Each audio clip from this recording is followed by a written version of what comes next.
Hello everyone and welcome to Drishti. और जी हाँ, आज हम करने वाले हैं एक बहुत ही ज्यादा इंपॉर्टेंट टॉपिक जो रहेगा हमारे the one of the most prominent psychologist in child psychology, और उसमें रहेगा हमारा नाम जीन पियाजे। जी हाँ, आज हम बात करेंगे जीन पियाजे की। जीन पियाजे ने क्या किया, कैसे किया, कब किया, क्यों किया, हर चीज के बारे में करेंगे बात। और उससे ये जो हमारी क्लास रहेगी ये मोस्ट प्रोबेबली 2 क्लासेज में चलेगी, आज और जो नेक्स्ट जो हमारी क्लास रहेगी उसमें। तो जीन पियाजे के बारे में यदि आपने समझ लिया, इट मीन्स आपने काफी कुछ जान लिया है चाइल्ड साइकोलॉजी के बारे में। तो आज की क्लास बहुत ज्यादा इंपॉर्टेंट है, जो कि आपको लगानी बहुत ज्यादा जरूरी है मेरे अकॉर्डिंग। और इसमें से प्रश्न आपका बनेगा ही बनेगा AWES में। ठीक है, तो भाई देर ना करते हुए फटाफट से स्टार्ट करते हैं। आज हम बात करेंगे किसकी? जीन पियाजे की। ठीक है जी, जीन पियाजे की बात करेंगे। और पहले मिल लेते हैं भाई जीन पियाजे अंकल से, और ये हैं हमारे जीन पियाजे अंकल जी।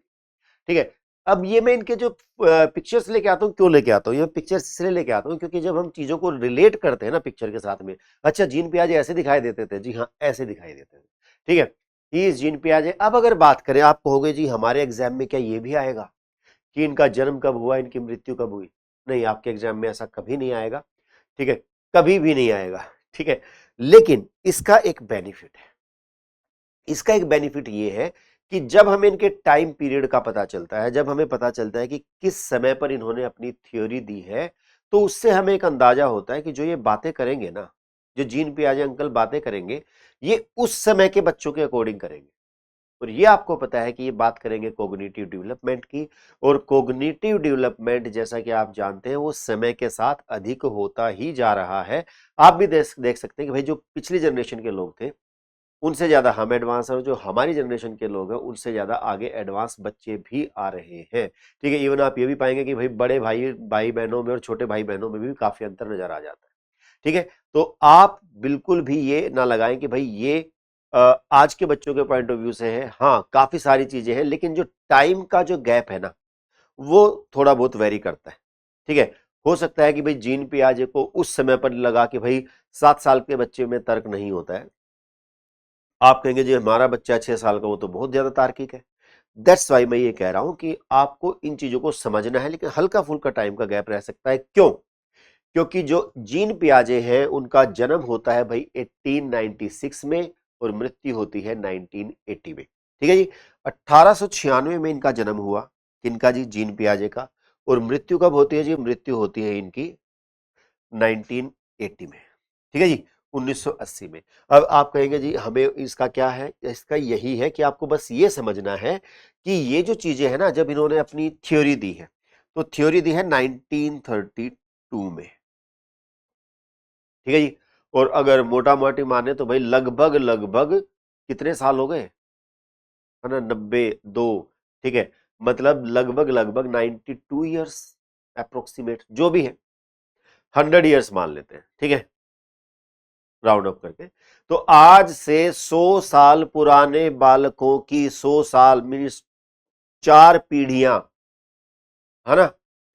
हमारे जो परदादा है उनके भी पिताजी के जैसी जो साइकी रही होगी, जो उनकी नॉलेज रही होगी, जो उनका कोग्निशन रहा होगा, ये बात उनकी करने वाले हैं। तो आप आज से अपने आप से या अपने बच्चों से अगर कंपेयर करना चाहते हैं तो थोड़ा सा टाइम का डिफरेंस करके चलेंगे। ठीक है, हाँ, बाकी बाकी बातें इन्होंने जो कही है वो जबरदस्त कही है, सारी की सारी। ठीक है, तो आप इस चीज को समझेंगे कि भाई ये जो थ्योरी है, हम पढ़ते इतनी पुरानी चीजें हम करें क्या। ठीक है, तो चलिए भाई बात करते हैं जीन पियाजे अंकल की, क्या कुछ कहते हैं ये। ठीक है, अब भाई सबसे पहली बात तो ये देखो, जीन पियाजे के बारे में ना कुछ चीजें जो है वो बड़ी फेमस है, किसी को कुछ पता हो या ना पता हो, लेकिन ये जरूर पता होता है कि भाई जीन पियाजे स्विट्जरलैंड के रहने वाले थे। हाँ या ना? आपको भी जरूर पता होगा कि भाई एक स्विस साइकोलॉजिस्ट थे। स्विस साइकोलॉजिस्ट मीन्स स्विट्जरलैंड के रहने वाले थे, है ना? ये जरूर पता होता है, पता नहीं क्यों पता होता है, हर बालक को पता होता है, मतलब हर स्टूडेंट को पता होता है। ठीक है, तो भाई ये रहने वाले थे स्विट्जरलैंड के। और इनका जो इंटरेस्ट था ना, इनका जो इंटरेस्ट था, इनका जो रुचि थी, वो ये जानने में बड़ी रुचि थी इनकी कि भाई हम सीखते कैसे। पॉइंट नंबर 1, सबसे पहला पॉइंट कि हम सीखते कैसे हैं, हम नई नई चीजें जानते कैसे, जैसे कि आप अभी जान रहे हैं। ठीक है, एंड सेकंड थिंग, अगर पहली बात तो जानने की शुरुआत कैसे होती है, और दूसरी बात फिर ये चीजें बदलती कैसे हैं, डेवलप कैसे होती हैं, जो हमारा ज्ञान है वो आगे कैसे बढ़ता है। ठीक है, तो इनका इंटरेस्ट क्या था, दो चीजों में था। सबसे पहली बात कि भाई हाउ नॉलेज इज क्रिएटेड, भाई ज्ञान का निर्माण कैसे होता है ना, किस तरीके से हमारे ज्ञान का निर्माण होता है। सबसे पहली बात तो है ये, और इसके लिए एक टर्म आती है, इसके लिए एक टर्म आती है जो कि इनकी बुक का नाम है, जो इनकी बुक का नाम है ना, वही टर्म है क्या, जेनेटिक, जेनेटिक एपिस्टीमोलॉजी।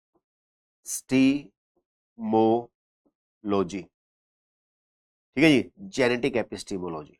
ठीक है, अब इसका मतलब क्या है, देखो जेनेटिक का मतलब क्या, जीन से संबंधित, निर्माण से संबंधित, और एपिस्टीमोलॉजी का मतलब क्या, ज्ञान।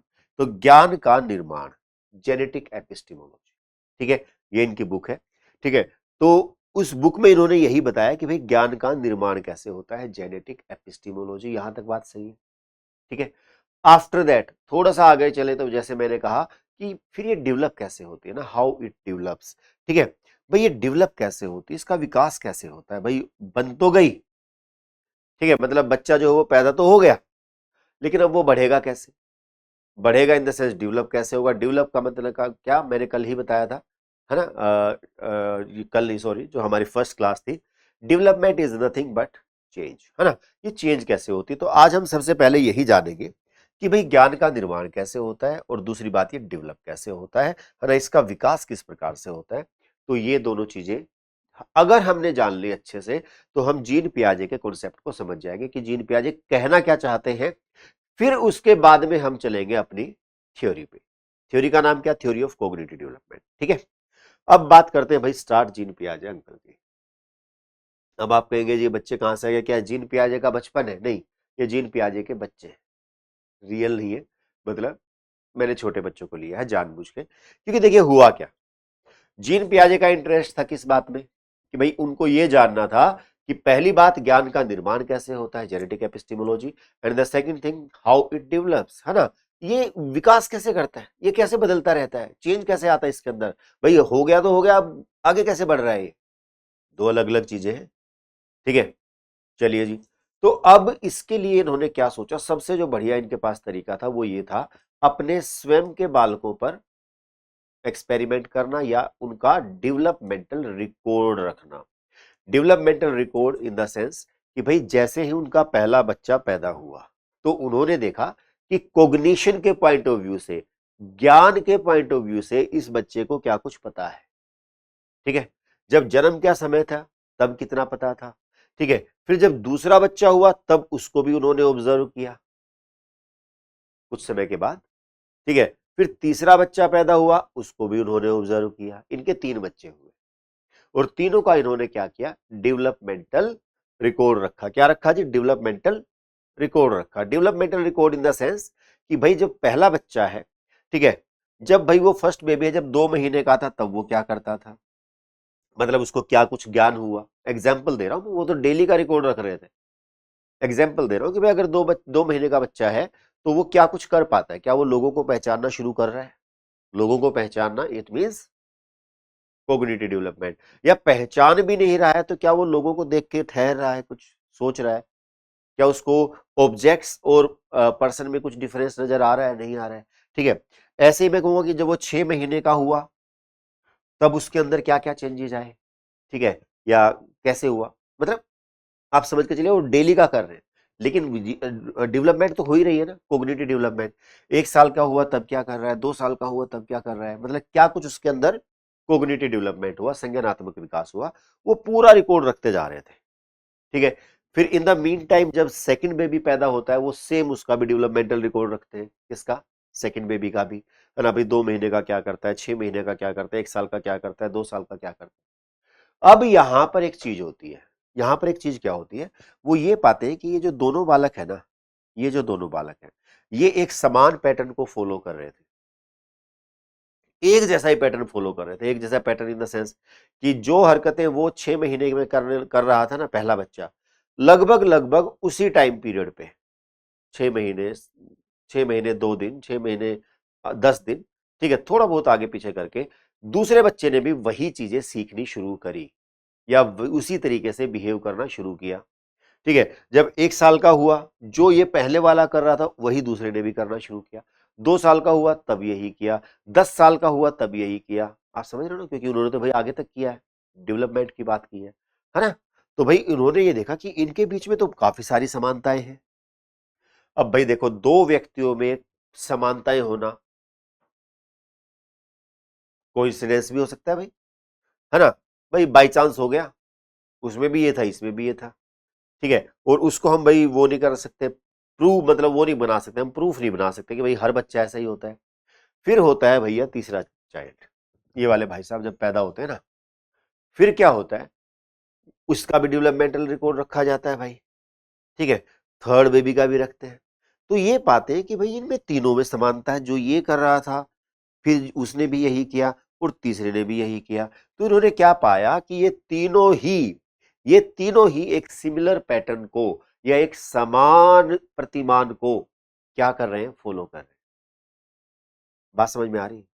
जिसके आधार पर इन्होंने कहा कि भाई पूरी दुनिया के जितने भी बालक हैं वो सभी इसी पैटर्न से ही अपना संज्ञानात्मक विकास करते हैं या अपने संज्ञान को सीखते हैं या अपने ज्ञान में वृद्धि करते हैं। ठीक है, तो इनका जो पैटर्न था कार्य करने का, रिसर्च करने का, वो मैंने अभी आपको बताया है। उसी के आधार पर चीजें बनेंगी और उसी के आधार पर इनकी आलोचना भी होगी। ठीक है, तो भाई फिलहाल आप ये समझे कि इन्होंने क्या किया। 3 बच्चे थे, उनका डेवलपमेंटल रिकॉर्ड रखा। इस शब्द को देखना ये बहुत ज्यादा इंपॉर्टेंट है। ठीक है, डेवलपमेंटल रिकॉर्ड कि बच्चा डेवलप कैसे करता है, क्या कौन सा development, cognitive development, not physical development. Okay, चलिए जी अब आगे चलते हैं।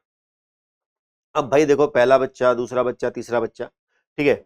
अब जब इन्होंने इनका डेवलपमेंटल रिकॉर्ड रखा तो इसी के आधार पर इन्होंने एक थ्योरी दी। इनके डेवलपमेंटल रिकॉर्ड के आधार पर ही जीन पियाजे ने एक थ्योरी बनाई और थ्योरी का नाम क्या था, थ्योरी ऑफ कोग्निटिव डेवलपमेंट, है ना। थ्योरी ऑफ कोग्निटिव डेवलपमेंट या संज्ञानात्मक विकास का सिद्धांत, संज्ञानात्मक विकास का सिद्धांत। यहां तक किसी को कोई भी समस्या है, कोई प्रॉब्लम है तो आप मेरे से पूछ सकते हैं कि भाई यहां पे मुझे ये बात समझ में नहीं आई। यहां तक सबको क्लियर है। संज्ञानात्मक विकास का सिद्धांत इन्होंने अपने ही 3 बालकों के डेवलपमेंटल रिकॉर्ड के आधार पर ही दिया। इन्होंने रिसर्च की अपने ही बालकों के ऊपर, स्वयं के बच्चों के ऊपर, और उसके बाद में इन्होंने दिया कि भाई ये यूनिवर्सल पैटर्न है, पूरी दुनिया के बालक ऐसे ही सीखते हैं। ठीक है, अब यहाँ पे ही जितना हमने बताया ना, ये बेस बना है हमारा, ये नींव बनी है। इसी नींव के ऊपर अब पूरी इमारत खड़ी होगी। ठीक है, ये क्या कह सकते हैं, क्या नहीं कह सकते हैं, ठीक है, वो सारी चीजें अभी हम जानने वाले हैं। ठीक है, तो चलिए भाई आरंभ करते हैं आगे। जी, थ्योरी ऑफ कोग्निटिव डेवलपमेंट। अब ये जो कोग्निटिव डेवलपमेंट है ना, यहां पर आप थोड़ा सा ध्यान से देखिए। यहां पर एक शब्द है संज्ञान, संज्ञान, जिसके लिए एक शब्द लिखा गया है कोग्निटिव या कोग्निशन हम कह सकते हैं।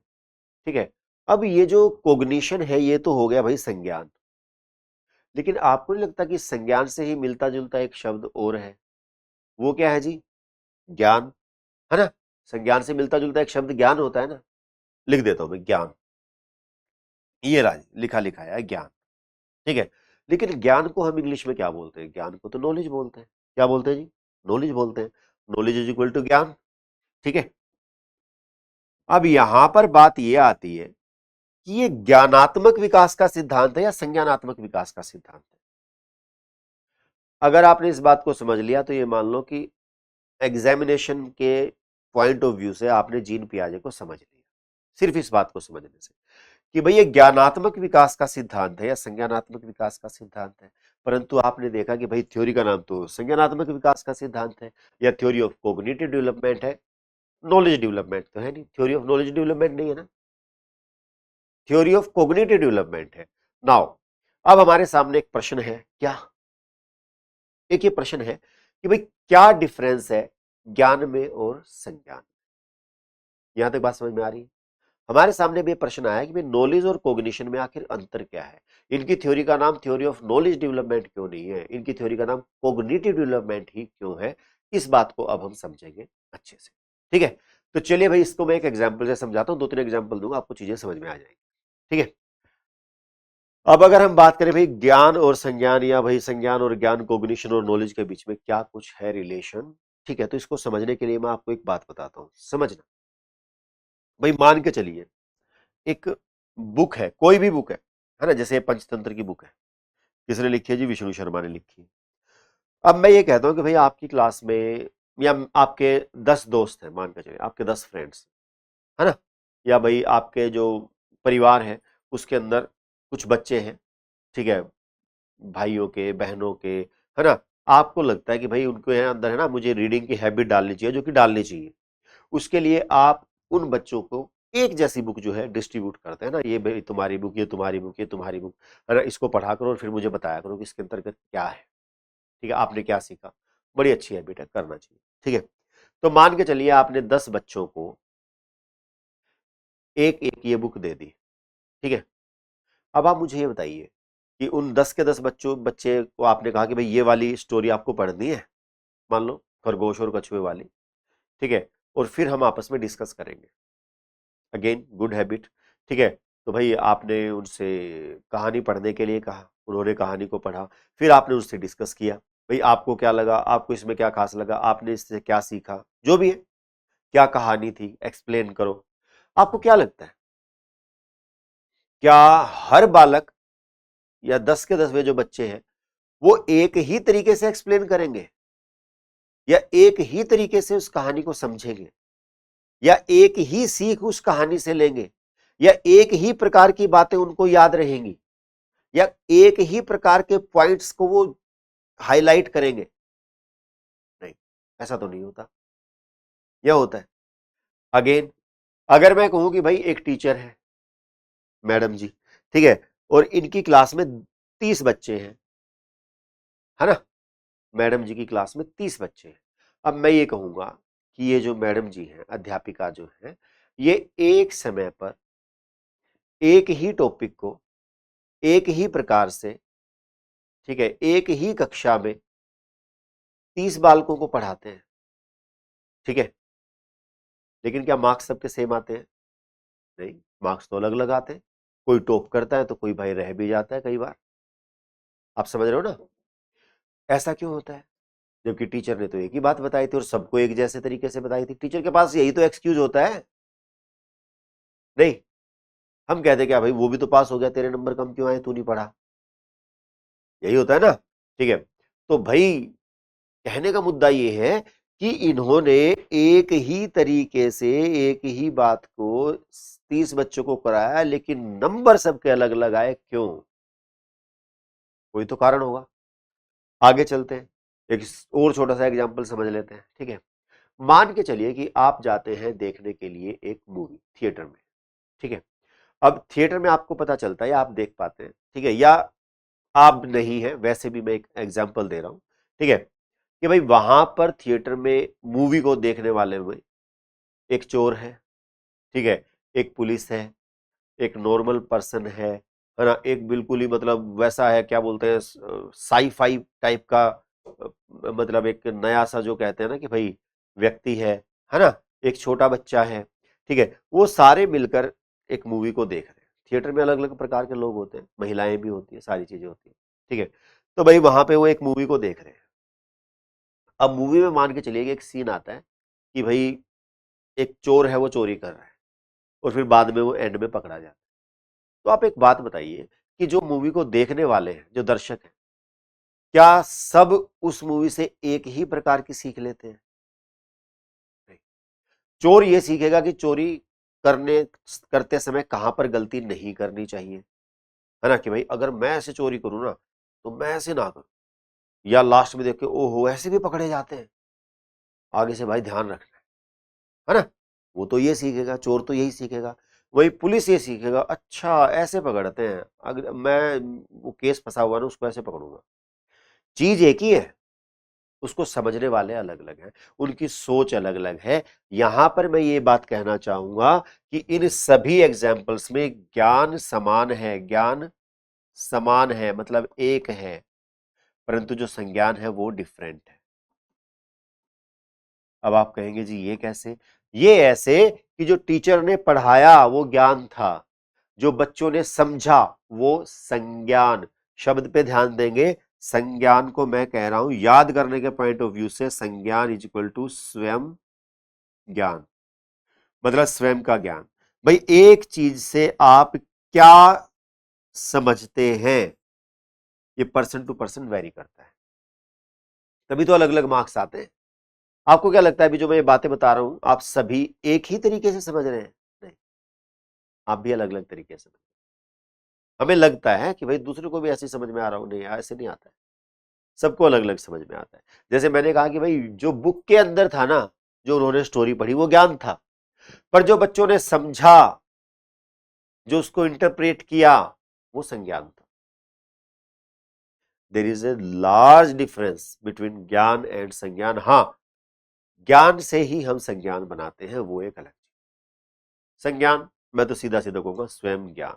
स्वयं ज्ञान मतलब वो ज्ञान जो हमारा स्वयं का होता है, अपना होता है ना। बोलते ना जिसको सीखना होता है ना, वो गिरते हुए पत्ते को देख के परम ब्रह्म ज्ञानी हो जाता है, और जिसको नहीं सीखना होता है वो मतलब जितने मर्जी ग्रंथ पढ़ ले, है ना, वेद पुराण सब कुछ पढ़ ले, उसको तब भी नहीं होगा ज्ञान। हाँ या ना। गिरते हुए पत्ते को देख के आदमी ये सोचता रहे जीवन का चक्र तो यही है भाई, अब ये पत्ता गिरा है, ये धरती में मिल जाएगा, मिट्टी बनेगा, फिर से इसके अंदर जो मिनरल्स है ऊपर जाके फिर से पत्ता बन जाएगा, अगर समझने वाला है तो। नहीं तो जो मर्जी होता रहे, ठीक है। और ये ब्रह्म ज्ञान नहीं है, मुझे हुआ भी नहीं, ठीक है। लेकिन मैं ये कहना चाहता हूं कि हर व्यक्ति का अपना अपना दृष्टिकोण होता है, अपना अपना अनुभव होता है, अपना अपना ज्ञान होता है, और उसी के आधार पर हम अपने संज्ञान का निर्माण करते हैं। शब्द पे ध्यान देना। अब मैं कहूंगा जो ज्ञान है ना वो पुस्तक में था, लेकिन जो संज्ञान है उसका आपने स्वयं निर्माण किया है ना। ज्ञान का आपने क्या किया है, निर्माण किया है। कहां? अपने मस्तिष्क में। तो स्वयं हम स्वयं व्यक्ति अपने ज्ञान का निर्माण करता है। इस बात में सिर्फ एक इस लाइन में है ना, जीन प्याजे छुपा बैठा है। सिर्फ एक इस लाइन में जीन प्याजे छुपा बैठा है, क्या? कि व्यक्ति स्वयं अपने ज्ञान का निर्माण करता है। अगर आपने ये बात समझ ली, जीन पियाजे का कॉन्सेप्ट खत्म। जीन पियाजे सिर्फ यही बोलते हैं, बाकी सब तो एग्जाम्पल्स हैं, ठीक है। समझते हैं आप क्या कहना चाह रहा हूं मैं? क्योंकि भाई जीन पियाजे क्या कहते हैं कि भाई ज्ञान का निर्माण या रचना, है ना, या हम कहेंगे कंस्ट्रक्शन, ज्ञान को कंस्ट्रक्ट करता है, ज्ञान की रचना करता है, ज्ञान का निर्माण करता है, बात तो एक ही है ना, ठीक है। तो जब भी आ जाए ज्ञान का निर्माण करना, रचना करना, कंस्ट्रक्शन करना, आपका आंसर हमेशा क्या होगा? जीन पियाजे। बात नंबर एक, यहां तक ठीक है। अब क्योंकि इन्होंने कहा कि भाई ज्ञान का निर्माण करते हैं, किन्होंने कहा जी? इन्होंने कहा, जीन पियाजे अंकल ने, कि बालक स्वयं अपने ज्ञान का निर्माण करता है, आप उसको नहीं सिखा सकते, अपने आप सीखेगा। सीधी सी बात है ना, जैसे हम भी बोल देते हैं, या आपने भी मतलब टीचर्स का फेवरेट डायलॉग होता है कि भाई देखो हमारे पास कोई ऐसी दवाई तो है नहीं, है ना, कि भाई तुम्हें आज पिला दे, तुम चीजों को सीख जाओ, कल को पेपर में कर दो। पढ़ना तो तुम्हें ही पड़ेगा, पढ़ना तो तुम्हें ही पड़ेगा। इट मींस ज्ञान का निर्माण तो आपको ही करना पड़ेगा। हम तो बस उसके लिए फैसिलिटीज प्रोवाइड कर सकते हैं, हम तो उसके लिए आपको असिस्ट कर सकते हैं, हम तो उसके लिए आपको जो भी रिक्वायर्ड है हम वो बस आपको प्रोवाइड कर सकते हैं। हाँ या ना? भाई मैं आपके लिए ये पीपीटीज बना सकता हूं, है ना, उसके बाद में मैं उसको एक्सप्लेन कर सकता हूं बिल्कुल सिंपल शब्दों में, है ना, प्रीवियस ईयर क्वेश्चन से प्रूव कर सकता हूं, देखो जो मैं ये बात कह रहा था ये ऐसे सही है, ठीक है, यहां पर इसका मतलब ये निकल रहा है, ठीक है। लेकिन करना तो आपको पड़ेगा, समझना तो आपको पड़ेगा, है ना। तो वही है, समझने का मतलब ही ये है कि आप अपने ज्ञान का निर्माण स्वयं करेंगे। ये कहा है किसने? जीन पियाजे ने, ठीक है यहां तक। अब यहां पर मैं एक बात को ऐड करना चाहूंगा कि भाई जो जीन पियाजे है ना, वो केवल इन 3 बालकों के ही पापा नहीं है। मैंने बताया ना कि 3 बच्चों के पापा हैं।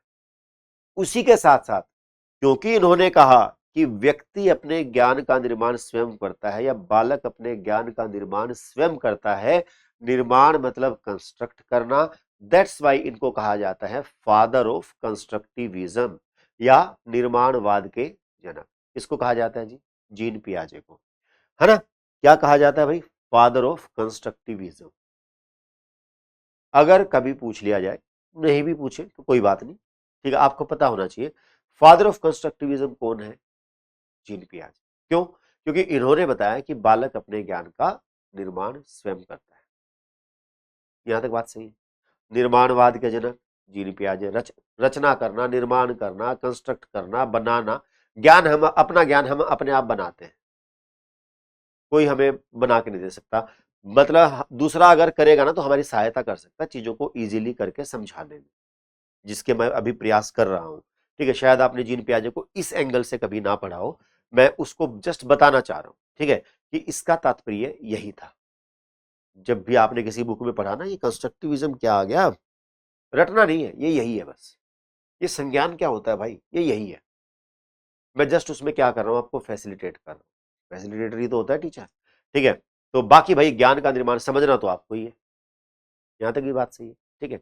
अभी फॉर एग्जाम्पल मान लो आप में से एक तो ऐसा जो बड़े ही ध्यान से देख रहा है, अच्छा ये बात सही है, वो ज्ञान का निर्माण कर पाएगा। और वहीं अगर कोई और ऐसा है कि भाई मम्मी ने आवाज लगा दी कि बेटा जाके दूध ले आओ, है ना, अब आपने कान में वो लगा रखा है, ठीक है, आप हाथ में लेके भी चल रहे हैं, है ना, लेकिन आपका ध्यान दूध वाले की तरफ है, हाँ जी कितने हो गए, क्या हो गया, ये वो, है ना। तो आप सुन तो रहे हैं लेकिन ज्ञान का निर्माण नहीं कर रहे हैं, या दूसरे शब्दों में को आप समझ नहीं रहे हैं। समझने का तात्पर्य ही ये होता है कि आपने ज्ञान का निर्माण किया। यहां तक बात सही है। आगे अगर बात करूं तो भाई एक तो ये 3 बच्चों के पापा, 1 2 3, चौथे ये किसके पापा हो गए भाई, कंस्ट्रक्टिविज्म के पापा हो गए, निर्माणवाद रचनावाद के पापा हो गए। ये एक और चीज के भी पापा हैं, किसके, ये पापा हैं डेवलपमेंटल साइकोलॉजी। क्यों? क्योंकि इन्होंने अपने बच्चों का डेवलपमेंटल रिकॉर्ड रखा और उसी के आधार पर इन्होंने थ्योरी दी। उन्होंने बताया कि बच्चों की जो साइकोलॉजी है, साइकोलॉजी क्या होती है, सोच, सोच कहां से आती है, यहां से, वो कैसे डेवलप करती है, ये इन्होंने बताया ना, इन्होंने बताया ना कि भाई बच्चों की सोच कैसे डेवलप होती है, बच्चे का ज्ञान कैसे डेवलप होता है। दैट्स वाई इनको क्या कहा जाता है, फादर ऑफ डेवलपमेंटल साइकोलॉजी, या विकासात्मक मनोविज्ञान का जनक भी इनको कहा जाता है। यदि आपसे कभी पूछ लिया जाए who is the father of विकासात्मक मनोविज्ञान और डेवलपमेंटल साइकोलॉजी, तो आपका आंसर क्या होगा, जीन पियाजे। तो अब इनके कितने बच्चे हो गए भैया, 5 बच्चे हैं। इनके बच्चे कितने, 5, 3 तो बायोलॉजिकल चाइल्ड एंड 2 आर, है ना, अलग अलग जो इजम्स है ना, उनके भी पापा हैं। ठीक है, डेवलपमेंटल साइकोलॉजी के पापा कह लें, फादर कह लें जीन पियाजे, कंस्ट्रक्टिविज्म के पापा कह लें जीन पियाजे। यहां तक बात सही है। इनके असली बच्चों का नाम याद रखने की हमें आवश्यकता है नहीं, इन दो का नाम याद रखना जरूरी है। ठीक है, चलिए अब यहां तक बात समझ में आ रही है। यहां तक बात जितनी भी कही है ना मैंने, वो एक बात में कवर हो रही है, व्यक्ति अपने ज्ञान का निर्माण स्वयं करता है, दैट्स इट। उसके आगे सब बातें, ठीक है, आगे चलते हैं। अब भाई रचनावाद के जनक जो है कौन, जीन पियाजे। ठीक है, अब यदि एक सिंपल सी बात करते हैं जो कि आपके एग्जाम में क्वेश्चन बना भी है, मैं लेके आया हूं, अभी दिखाता हूं। यदि एक व्यक्ति ये क्लेम करता है, यदि एक व्यक्ति ये क्लेम करता है कि हम अपने ज्ञान का निर्माण, या बालक अपने ज्ञान का निर्माण स्वयं करता है, तो क्या वो ये नहीं कहना चाह रहा कि भाई आप उसको बस इन्वायरमेंट दो, सीखने के लिए इन्वायरमेंट तो दोगे।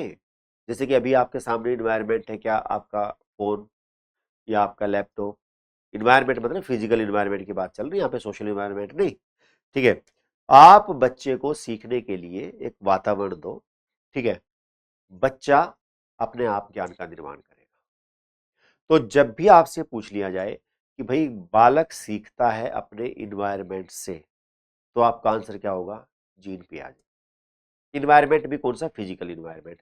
अगर खाली इन्वायरमेंट भी लिख दे तब भी क्या होगा, जीन पियाजे होगा। ठीक है, फिजिकल इन्वायरमेंट लिख दे तब भी जीन पियाजे होगा। सोशल इन्वायरमेंट लिखेंगे तब जीन पियाजे नहीं होगा, उसकी बात आगे करेंगे। हाँ, क्योंकि सोशल इन्वायरमेंट भी होता है ना, आपके आसपास के लोग कैसे हैं वो भी होता है। लेकिन हाँ, इन्वायरमेंट आ जाएगा तो आपको जीन पियाजे के साथ ही जाना पड़ेगा, क्योंकि उन्होंने कहा था कि भाई इन्वायरमेंट से इंटरेक्ट करते हैं और सीख जाते हैं। ठीक है, कभी भी आ जाए कि भाई अपने इन्वायरमेंट से सीखते हैं, अपने वातावरण से सीखता है, आपका आंसर क्या होगा? जीन पियाजे। कभी भी आ जाए बच्चा एक्टिवली कंस्ट्रक्ट करता है, जैसे मैंने कहा कि भाई अगर कोई दूध लेने चला गया है अभी मेरी बात सुनता सुनता, वो कंस्ट्रक्ट नहीं कर रहा है, एक्टिवली कंस्ट्रक्ट वही कर रहा है जो ऐसे करके देख रहा है, अच्छा अच्छा अच्छा अच्छा ये बात है। Actively, you have to be active. आप पैसिव करके नहीं कर सकते कि एक तरफ मैच चला रखा है वो देख रहे हैं, दूसरी तरफ चलो कान में वो भी लगी हुई है, ऐसे नहीं होगा। पैसिव रह के नहीं सीख सकते, या भाई आप सो रहे हैं और सोते सोते सुन नहीं, you have to be active. आपको साथ के साथ नोट्स बनाने चाहिए। तो जब भी आए एक्टिव कंस्ट्रक्टर, बस इस शब्द पे ध्यान देना, एक्टिवली कंस्ट्रक्ट करना, कंस्ट्रक्ट निर्माण करना। आंसर क्या होगा? जीन पियाजे। बात समझ में आ रही? कभी भी आए कि भाई बच्चा प्रॉब्लम सोल्वर होता है, ये किसने कहा? अब कहोगे जी प्रॉब्लम सोल्वर कैसे? अरे भाई जब भी आपके सामने कोई समस्या आती है और आप उसको समझ नहीं पाते, जब मान लो कोई भी नई चीज आती है और आप उसको समझ नहीं पाते हो, तो वही तो समस्या आपके सामने। भाई आपने ये कोर्स लिया, क्यों लिया? क्योंकि आपको ये जो टॉपिक्स हैं ये अपने आप से समझ में नहीं आ रहे होंगे या समझने में कठिनाई हो रही होगी, तो ये आपके लिए एक प्रॉब्लम थी ना, थी ना। तो आप अब कोर्स लेके क्या कर रहे हैं? इस प्रॉब्लम को सोल्व कर रहे हैं। सोल्व इन द सेंस कि भाई मैं इसको इजी शब्दों में बता रहा हूं और आप उसको समझ रहे हैं कि अच्छा अच्छा अच्छा अच्छा, सोल्व होगी प्रॉब्लम। तो जब भी ये आए कि भाई बच्चा प्रॉब्लम सोल्वर होता है, समस्या समाधान करता होता है, आपका आंसर क्या आएगा? जीन पियाजे। बता रहा हूं मैं, ये चीजें आ चुकी है एग्जाम में। जब भी आए बच्चा साइंटिफिक इन्वेस्टिगेटर होता है, वैज्ञानिक शोधकर्ता होता है, आपका आंसर क्या आएगा? हमेशा जीन पियाजे। और आपने ये एग्जाम में देखा भी होगा कि जब भी आ जाए, इसी से रिलेट कर रहा हूं, कि बच्चा नन्हा वैज्ञानिक होता है, नन्हा वैज्ञानिक। ठीक है जी, या इंग्लिश में इसको बोलते हैं लिटिल साइंटिस्ट, है ना? बच्चा लिटिल साइंटिस्ट होता है। आपको सेंस पकड़नी है, शब्द नहीं पकड़ने। आपको शब्द नहीं पकड़ने हैं, सेंस पकड़नी है। कि भाई साइंटिफिक इन्वेस्टिगेटर कहना और लिटिल साइंटिस्ट कहना एक ही बात। या प्रॉब्लम सोल्वर या खोजी होता है, इन्वेस्टिगेटर होता है ना? चीजों को इन्वेस्टिगेट करता रहता है, ढूंढता रहता है, अच्छा ये कैसे हुआ, ये कैसे हुआ, खोजता रहता है। किसने कहा? जीन पियाजे ने। ठीक है, अन्वेषण करता होता है, जैसे कि मैंने कहा भाई अन्वेषण करता होता है ना? एक्सप्लोरर, चीजों को एक्सप्लोर करता रहेगा। अरे एक्सप्लोर करेंगे तभी तो सीखेंगे, एक्सप्लोर करेंगे तभी तो सीखेंगे। राइट नाउ अभी आप एक्सप्लोर कर रहे हो किसको? जीन पियाजे को, जिसके कारण से आप उसको सीख पा रहे हो। समझ रहे हो? और एक्सप्लोर करने के लिए you have to be active. ठीक है, अगेन, तो भाई एक्सप्लोरर होता है, या लिख देता हूं इन्वेस्टिगेटर होता है, इन्वेस्टिगेटर। ठीक है जी, या हिंदी में कह सकते हैं इसको खोजी या खोजकर्ता। ठीक है जी, तो क्या होगा? जीन पियाजे ने बताया जिस बात को हमें। ठीक है, अब यहाँ पे बात आती है कि भाई जैसे कि हमने फर्स्ट क्लास में पढ़ा था ना, कि भाई हमारा जो डेवलपमेंट होता है ना, वो दो चीजों से होता है। किस किस से? उनका मानना था कि मानव विकास दोनों जैविक परिपक्वता और सामाजिक अनुभव, हाँ या ना? मैंने क्या कहा था? मैच्योरेशन और एक्सपीरियंस। मैच्योरेशन और एक्सपीरियंस मतलब परिपक्वता और अनुभव के बीच में क्या होती है? इंटरेक्शन होती है। परिपक्वता को हमने जोड़ा था हेरिडिटी से, और अनुभव को जोड़ा था इन्वायरमेंट से। ठीक है, तो यहां पर भी यही बात कह रहे हैं कि भाई परिपक्वता, जैविक परिपक्वता मतलब, जैविक परिपक्वता मतलब शारीरिक परिपक्वता, और सामाजिक अनुभव जो समाज से हमें अनुभव मिलते हैं, उनका परिणाम है। यहां तक बात ठीक है? लेकिन यहां पर एक चीज आती है, एक पेच फंसता है। क्या? अब मुद्दे की बात यह है कि भाई ये जो तीनों बच्चे थे ना, ये किसके थे? बायोलॉजिकल चाइल्ड की बात कर रहा हूं मैं। ठीक है, जो तीनों ही बायोलॉजिकल चिल्ड्रन थे, तो वो किसके थे? जीन पियाजे के थे जी, है ना? रहने वाले कहाँ के थे? स्विट्जरलैंड के ही होंगे। क्या स्विट्जरलैंड में बहुत दूर दूर रह रहे थे? एक गांव में रह रहा है, एक शहर में नहीं, एक ही घर में रह रहे थे तो तीनों। तो इनका समाज क्या अलग अलग होगा? नहीं, एक होगा जी समाज। तो जब समाज एक है तो जीन पियाजे ये कैसे कह देगा कि भाई समाज का फर्क पड़ता है या समाज का इंपैक्ट पड़ता है हमारे कॉग्निशन पे, जबकि पड़ता है। आपको ही पता है कि हम जैसे समाज में रहते हैं ना, धीरे धीरे हमारी मानसिकता वैसी ही हो जाती है, हमारा बुद्धि का स्तर वहीं पे चला जाता है जैसे हम समाज में रहते हैं। हाँ या ना? है ना? ठीक है। तो यहां पर ये बात समझने की है, ये बात जानने की है, क्योंकि जीन पियाजे ने अपने ही बच्चों पर रिसर्च किया, ठीक है, और अपने ही बच्चों पर रिसर्च करके उन्होंने थ्योरी दी, लेकिन वो ये कभी नहीं कह सकते कि भाई समाज का हमारे संज्ञानात्मक विकास पे असर पड़ता है ना? इसीलिए उन्होंने कभी भी सामाजिक अंतःक्रिया की बात नहीं की, ठीक है। भाई सामाजिक संप्रेषण को अधिक महत्व नहीं दिया। क्यों नहीं दिया? कि अगर बोलते कि भाई सामाजिक संप्रेषण या जो सोशल कम्युनिकेशन है या सोशल इंटरेक्शन है, सामाजिक अंतःक्रिया है, उससे हमारा संज्ञान प्रभावित होता है, तो फिर वो थ्योरी यूनिवर्सल नहीं रही भाई। फिर तो वो थ्योरी तुमने अपने बच्चों के लिए बना दी। बताओ, इनको पढ़ाओ, कोई चक्कर नहीं है। हम क्यों पढ़ें? हम क्यों पढ़ें? लेकिन हमें तो पता है भाई कि भाई गांव के बच्चे और शहर के बच्चे में फर्क नहीं होता क्या? बताओ। अब एक अफगानिस्तान के बच्चे में और एक मतलब अमेरिका के बच्चे में अंतर नहीं होगा क्या? संज्ञान की बात कर रहा हूं मैं, संज्ञान में, कोग्निशन में अंतर नहीं होगा? होगा भाई। समाज का फर्क पड़ता है। लोग शहरों की तरफ क्यों भागते हैं? ताकि बच्चों को अच्छा एक सोसाइटी मिल पाए। अच्छी सोसाइटी मिलने से क्या होगा? अरे भाई बौद्धिक विकास उसी के अकॉर्डिंग होगा ना, जैसे लोगों में आप रहोगे, है ना? तो भाई सीधी सी बात है, जैसा मतलब क्या बोलते हैं, खरबूजे को देख के खरबूजा रंग बदलता है। तो भाई सिंपल सी बात यही है कि इन्होंने सामाजिक संप्रेषण को महत्व नहीं दिया। ऐसा नहीं कि इनको पता नहीं था, पता तो था, लेकिन अगर बोल देते कि सामाजिक संप्रेषण का असर पड़ता है तो थ्योरी फेल हो जाती। क्यों? अपने बच्चों पे कर रहे हो भाई, तुम तो एक घर के बच्चों पे कर रहे हो, कहाँ फर्क पड़ रहा है बताओ? तुमने किया इसके ऊपर रिसर्च? दूसरे बच्चों पे करो, इंडियन बच्चों पे करो, अमेरिकन बच्चों पे करो, जापानीज बच्चों पे करो, तब तो मानेंगे हम यूनिवर्सल है। अगर समाज का नाम आ गया तो, अगर नहीं आया तो भाई चलो ठीक है, चल रही है, ठीक है। तो चलो, यहां तक बात समझ में आ रही है? ये समाज का नाम ले ही नहीं सकते थे, चाह के भी नहीं ले सकते थे, ठीक है, जबकि फर्क तो पड़ता है।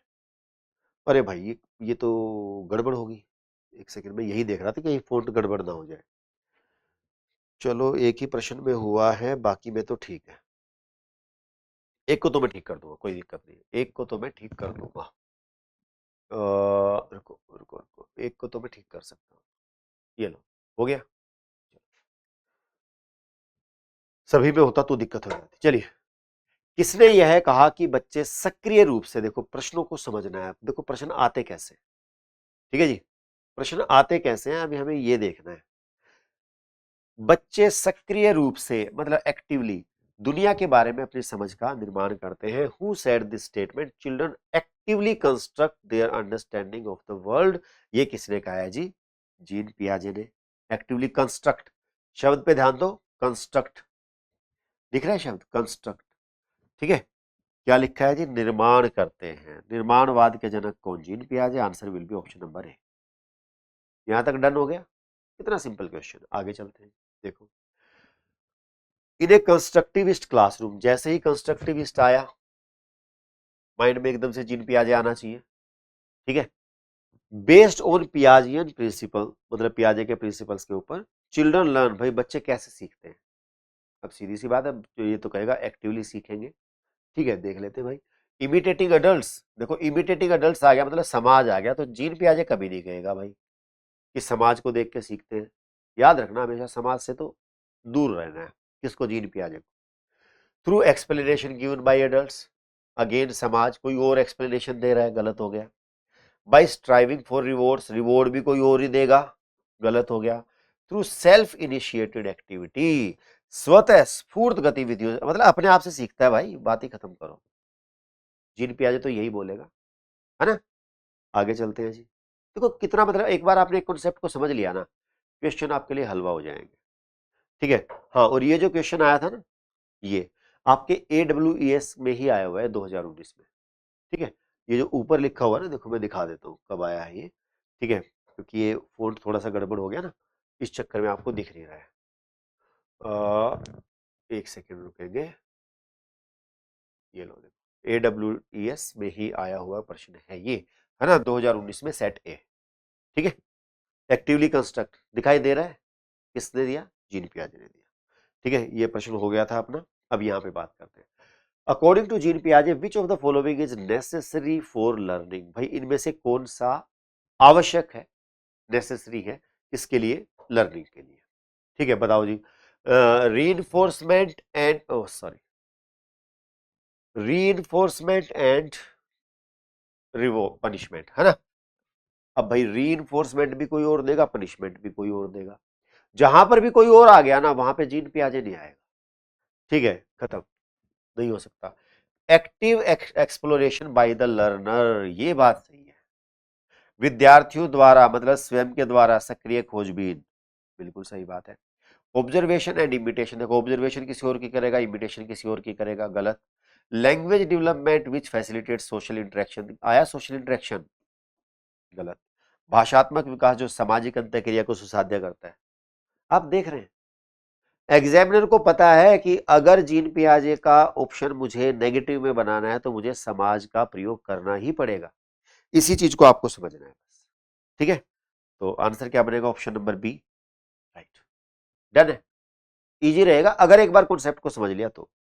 चलिए, जीन पियाजे के संज्ञानात्मक सिद्धांत में कौन सा तत्व संज्ञानात्मक विकास के लिए अनिवार्य है? According to Jean Piaget's cognitive development theory which of the following is essential for cognitive development. भाई कॉग्निटिव डेवलपमेंट के लिए क्या असेंशियल है? ऑब्जर्वेशन ऑफ द इन्वायरमेंट, अरे सही है। ऑब्जर्वेशन ऑफ द पर्सन कहते हैं ना, जैसे पिछले में क्या था, ऑब्जर्वेशन एंड इमिटेशन, गलत हो गया था, ये सही हो जाएगा। अरे इससे भी ज्यादा सही तो ये है भाई, active exploration of the surrounding, ये ज्यादा सही है ना। देखो ये condition and stimulus and response, है ना, ये कंडीशनिंग की बात कर रहे हैं, पेवलो की बात कर रहे हैं यहाँ पे। ठीक है, तो ये जीन पियाजे नहीं कह रहे हैं। रीइंफोर्समेंट बाय एडल्ट्स, ये किसकी बात कर रहे हैं? रीइंफोर्समेंट, पुनर्बलन की बात कौन करेगा? स्किनर करेगा। ठीक है, तो ये भी क्या है? गलत। और क्योंकि ये ज्यादा सही है तो इसलिए ये भी क्या हो जाएगा? गलत। आंसर क्या हो जाएगा? Option number C. हाँ या ना? डन है। देखो बात समझ में आनी चाहिए, एक बार समझ में आ गया फिर कुछ भी नहीं है, कुछ भी नहीं है, हलवा हो जाता है। बच्चे दुनिया को लेकर अपनी समझ को सक्रिय रूप से निर्मित करते हैं, यह कथन किसने प्रस्तावित किया? लो जी, चिल्ड्रन एक्टिवली कंस्ट्रक्ट, किसने कहा? ये लो जी, इन्होंने कहा। ठीक है जी, ये प्रश्न आए हुए हैं अलग अलग एग्जाम्स में, तो आप समझ सकते हैं कि ऐसे प्रश्न बनते हैं।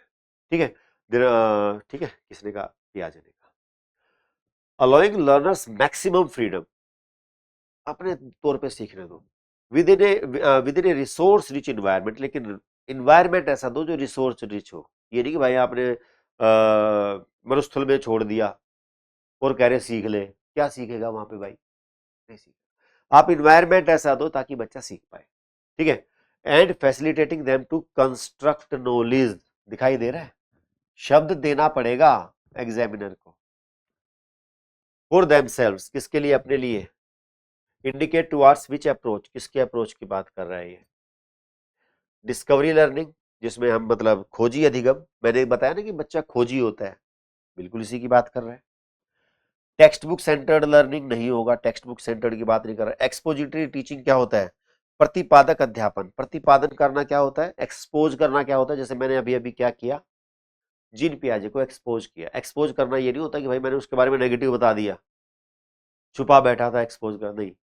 आपको जो जीन पियाजे के बारे में अगर किसी प्रकार का कोई भी संदेह था कि ये ऐसे कैसे कह रहे हैं, है ना, जब ये आता है तो ऐसा क्या होता है, मान लो अभी तक कॉन्सेप्ट नहीं था क्लियर, तो मैंने उस चीज को क्या किया है? एक्सपोज किया है, मतलब आपको बताया है कि ये चीज ऐसे होती है।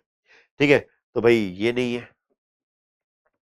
और व्यवहारवादी बिहेवियरिस्टिक टीचिंग, बिहेवियरिस्टिक तो भाई है ही नहीं, क्योंकि बिहेवियरिज्म में वो सभी आ जाते हैं, वही वो पेवलो, थॉर्नडाइक, स्किनर, है ना, और father of behaviourism J B Watson.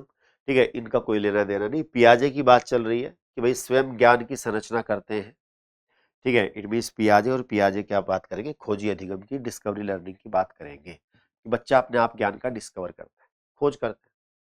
ठीक है, चलिए आगे चलते हैं। अभी अगर आपने यहां तक समझ लिया, ठीक है, कि भाई जीन पियाजे की क्या सोच है, तो आज हम बात करेंगे थोड़ा सा कि देखो हम हैं आम आदमी, पार्टी की बात नहीं कर रहा हूं, ठीक है, मतलब हम एक कॉमन पर्सन है ना, लेकिन भाई जीन पियाजे तो साइकोलॉजिस्ट है। अब वो हमारे जैसे बातें नहीं करेंगे कि आज बच्चे ने ये सीख लिया, अभी बच्चे ने इसको इसी सीखे हुए में कुछ नया जोड़ दिया, हम तो ऐसे बताएंगे ना।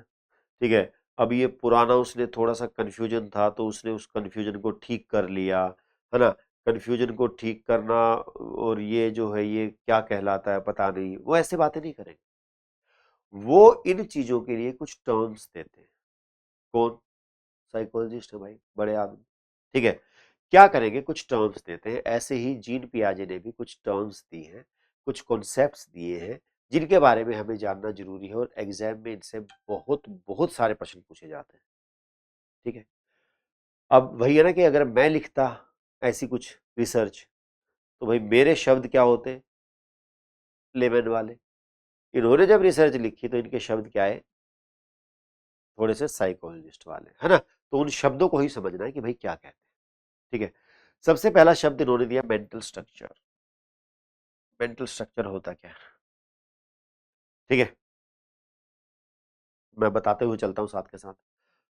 मेंटल स्ट्रक्चर या मानसिक संरचना, अब एक थोड़ी सी बात को समझना है। मेंटल स्ट्रक्चर या मानसिक संरचना अंततः होती ही क्या है। मैं ये कहूंगा कि अगर मैं आपके सामने कुछ नाम लूं, तो आप बताना कि आपके साथ में क्या क्या हो रहा है। ठीक है, चलो मैं नाम लेना शुरू करता हूं। नरेंद्र मोदी, जो बाइडन, अक्षय कुमार, कैटरीना कैफ, और ऋतिक रोशन,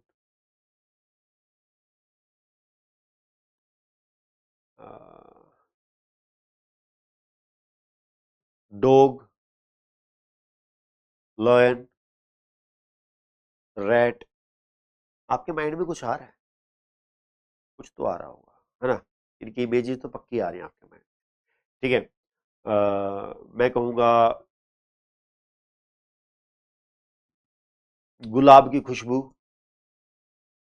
ठीक है, या हलवे की सुगंध, या आपके अगर मैं कहूं कि भाई आपके दिमाग में कुछ छवियां बन रही हैं, छवि, इमेजेस बन रही हैं। पहले इमेज बन रही होगी फोटो की शेप में, लेकिन जब मैंने कहा कि हलवे की खुशबू, तो आपके दिमाग में खुशबू की इमेज सी बनी होगी कि अच्छा अच्छा हलवे की ऐसी खुशबू होती है, या काजू की बर्फी की मिठास।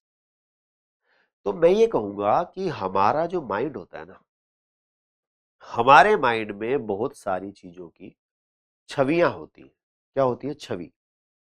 क्या होता है हमारे माइंड में, मैं इसके लिए एक शब्द आगे लिखता चलूंगा, आपको समझ में आ जाएगा। छवि या इमेज होती है।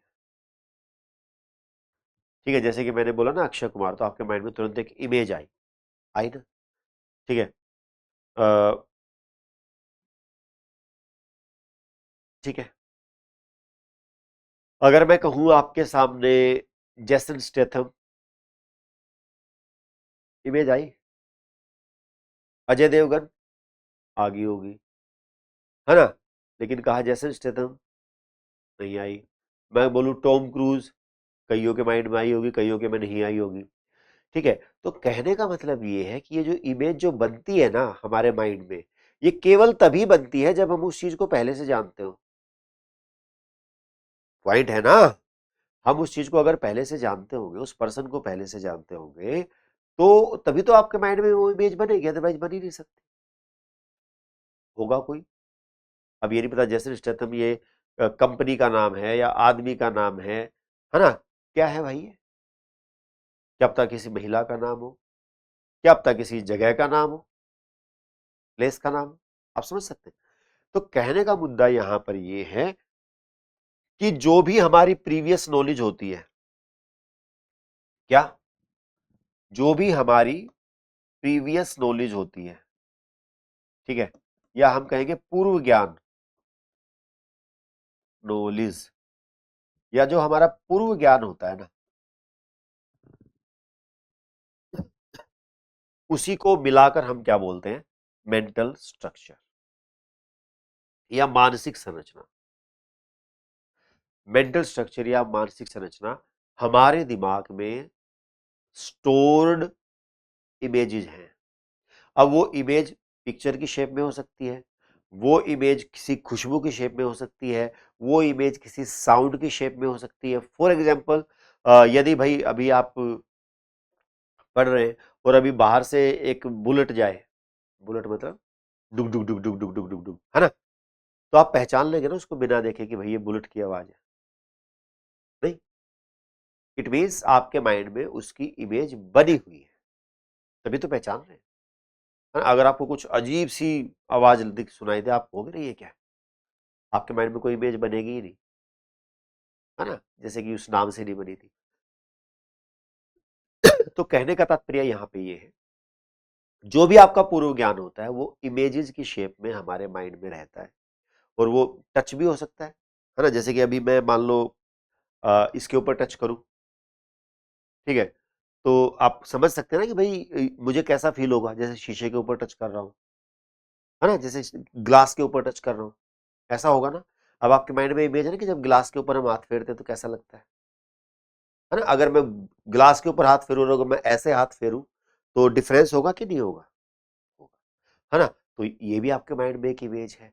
तो मतलब कहने का तात्पर्य ये है कि हमारी जो अलग अलग सेंसेस हैं जिनके द्वारा हमने ज्ञान को ग्रहण किया है, वो हमारे माइंड में अलग अलग इमेजेस बनाते हैं, और उन्हीं इमेजेस के कलेक्शन को, टोटल इमेजेस को हम बोलते हैं मेंटल स्ट्रक्चर।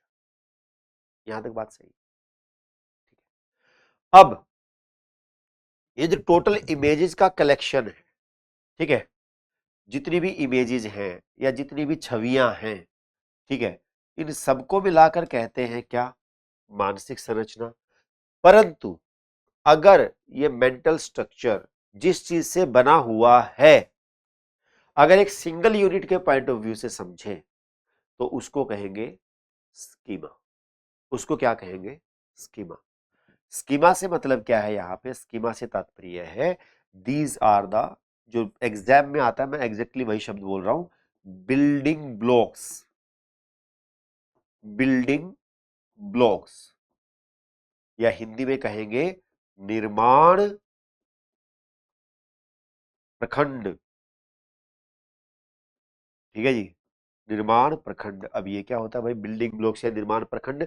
इसमें यही होता है कि भाई जो हमारा मेंटल स्ट्रक्चर बनता है ना, वो छोटे छोटे छोटे छोटे छोटे छोटे क्या, इमेजेस से मिलके बनता है, और ये छोटी छोटी जो इमेज होती है ना, ये स्कीमा ही है और कुछ नहीं है। जैसे अभी आपके माइंड में स्कीमा बना होगा किसके बारे में, जीन पियाजे को लेके। ये बिल्डिंग ब्लॉक्स है किसके, मेंटल स्ट्रक्चर के। Building blocks of mental structure is schema.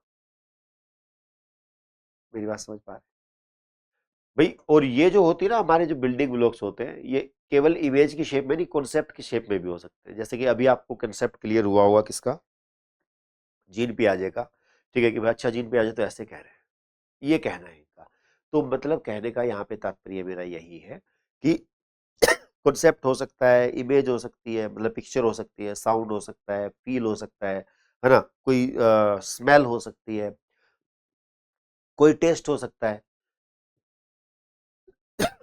Sorry. तो ये जो सभी मिलकर क्या बनाते हैं, हमारे छोटे छोटे जो निर्माण प्रखंड है, ठीक है, जो पैकेट्स ऑफ नॉलेज है ना, उसको हम बोलते हैं स्कीमा। यहां तक बात सही है?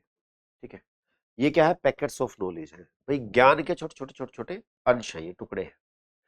अब बात आती है, देखो भाई यहां पर तो बात आ गई, ये मैंने क्या कहा था, जीन पियाजे को बड़ा इंटरेस्ट था इस चीज में कि ज्ञान का निर्माण कैसे होता है, जेनेटिक एपिस्टीमोलॉजी। ठीक है, तो यहां तक तो आया आंसर इसका, किसका, जेनेटिक एपिस्टीमोलॉजी का, कि भाई ज्ञान का निर्माण,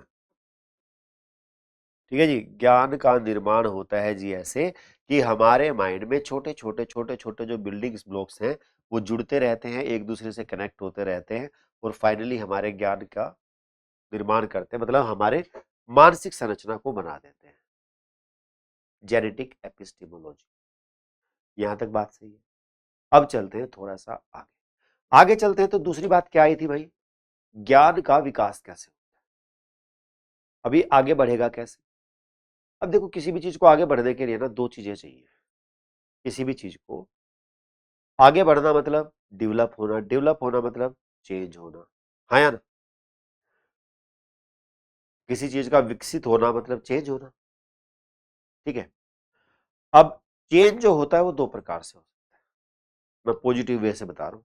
भाई अगर किसी का जो सीखना है, अगर वो और ज्यादा सीखता जा रहा है तो दो तरीके से हो सकता है। कैसे, एक हो सकता है, बता रहा हूँ मैं, बना के बताता हूँ, ठीक है।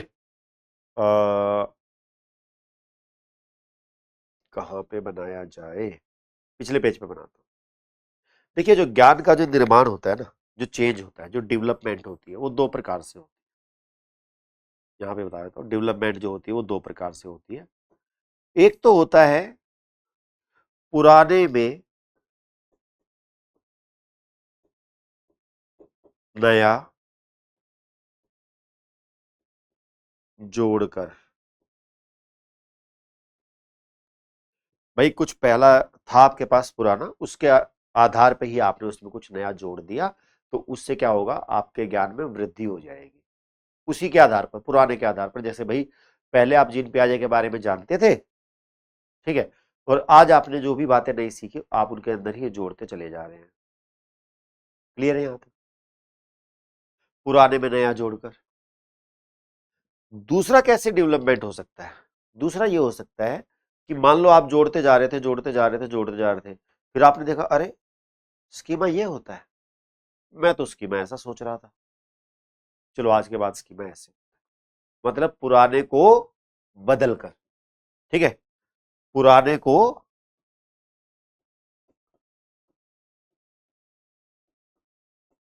बदल कर।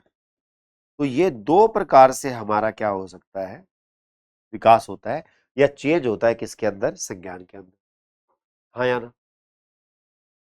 दो प्रकार से ही होगा ना, ठीक है। एक तो एग्जाम्पल देता हूं कि भाई मान के चलिए कि आपने एक स्कूटी ली, नई स्कूटी ली, ठीक है।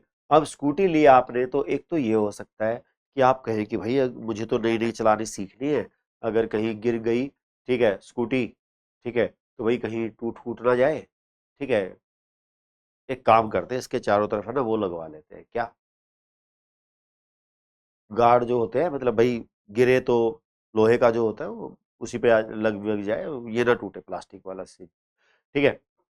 तो एक तो ये होता है, आपने पुराने के आधार पर या पुराने में नया जोड़ा है, ये काम किया है आप, ठीक है। या फिर आप ये सोचे कि ये जो है ना, मतलब जो सीट कवर है ये इतना अच्छा सा नहीं लग रहा, सीट कवर चेंज करवाते हैं, पुराना सीट कवर वही है, उसी के ऊपर आपने नया चढ़वा दिया, हाँ या ना। दूसरा क्या हो सकता है, दूसरा ये हो सकता है कि आप कहें कि भाई ये जो शीशे है ना, इसके जो जो शीशे लगे हुए हैं, ठीक है, ये गोल वाले लगे हुए हैं, मुझे गोल वाले अच्छे से लगते हैं, मुझे तो वो चाहिए, स्क्वायर में चाहिए। तो अब आप पुराने में नया नहीं जोड़ रहे हो, अब आप पुराने वाले को हटा के उसकी जगह पे नया वाला ऐड कर रहे हो, पुराने को बदल रहे हो, आप समझ रहे हो। आप कहें भाई मुझे तो ये टी टी हॉर्न जो है ना, टी टी टी, छोटा हॉर्न लगता है, कोई सुन के हटता भी नहीं आगे से, मुझे तो इसमें गाड़ी का हॉर्न लगवाना है, पो पो वाला, है ना। तो आप टी टी हटवा के अगर पोपो लगवा रहे हो, तो अगेन पुराने को आप बदल रहे हो।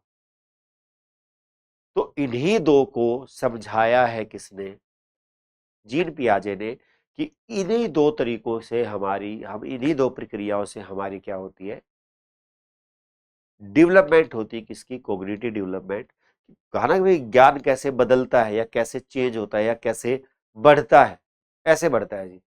एक तो पुराने के आधार पर हम नया सीख लेते हैं, और कई बार सीखते हुए हम पुराने को बदल भी देते हैं, ओहो ये तो गलत था, अब आगे से ही है। जैसे एक और एग्जांपल देता हूं, ठीक है, बदलने का एग्जांपल दे रहा हूं अब मैं। भाई मैं बचपन से सुनता आ रहा था, बचपन से, ठीक है, मैं ये एक शब्द है, बचपन से सुनता आ रहा था कि इसको ये बोलते हैं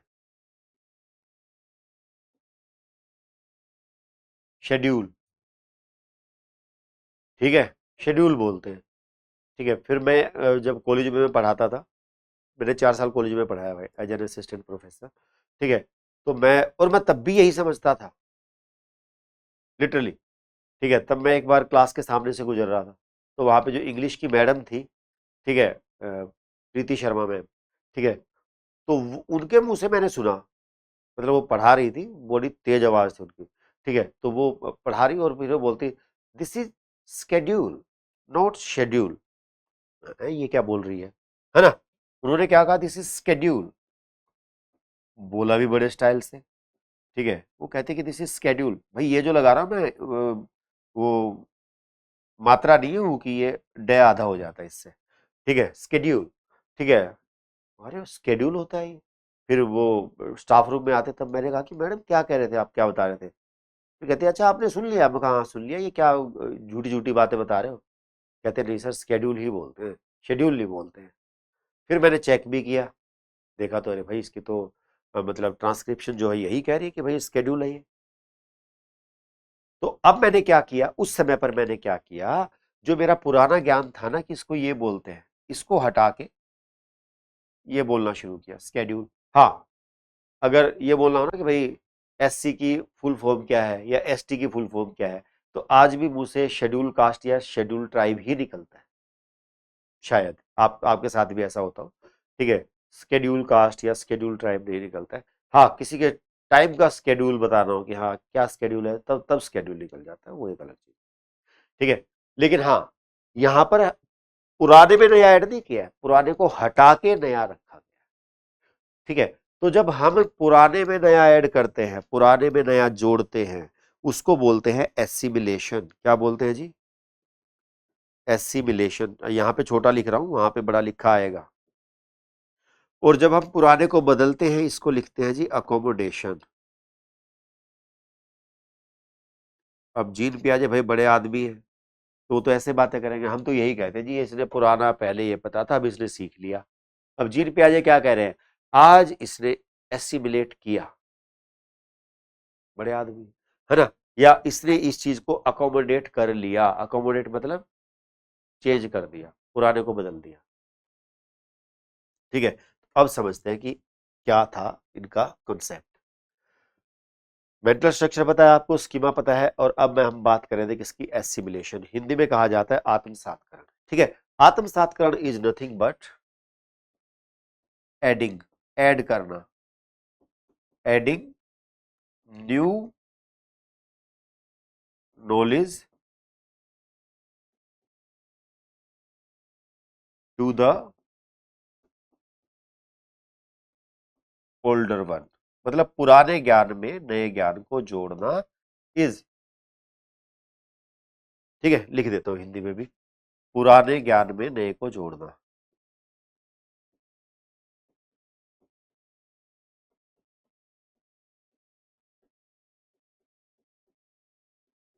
क्या कहलाएगा जी, एसिमिलेशन। दूसरा मैंने क्या बताया, अकोमोडेशन, है ना। अकोमोडेशन मतलब समायोजन, हिंदी में अगर कहें, और इसका तात्पर्य क्या है, पुराने को बदलना, पुराने ज्ञान को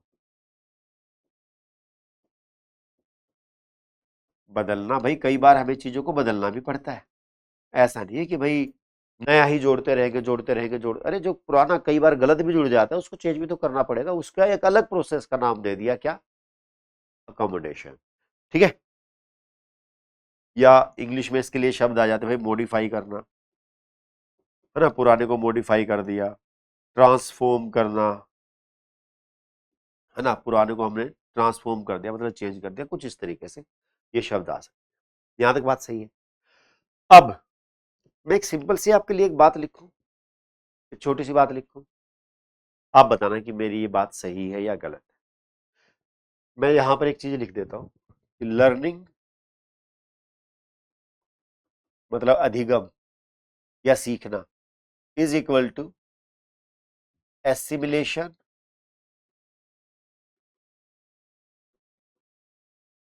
और अकोमोडेशन।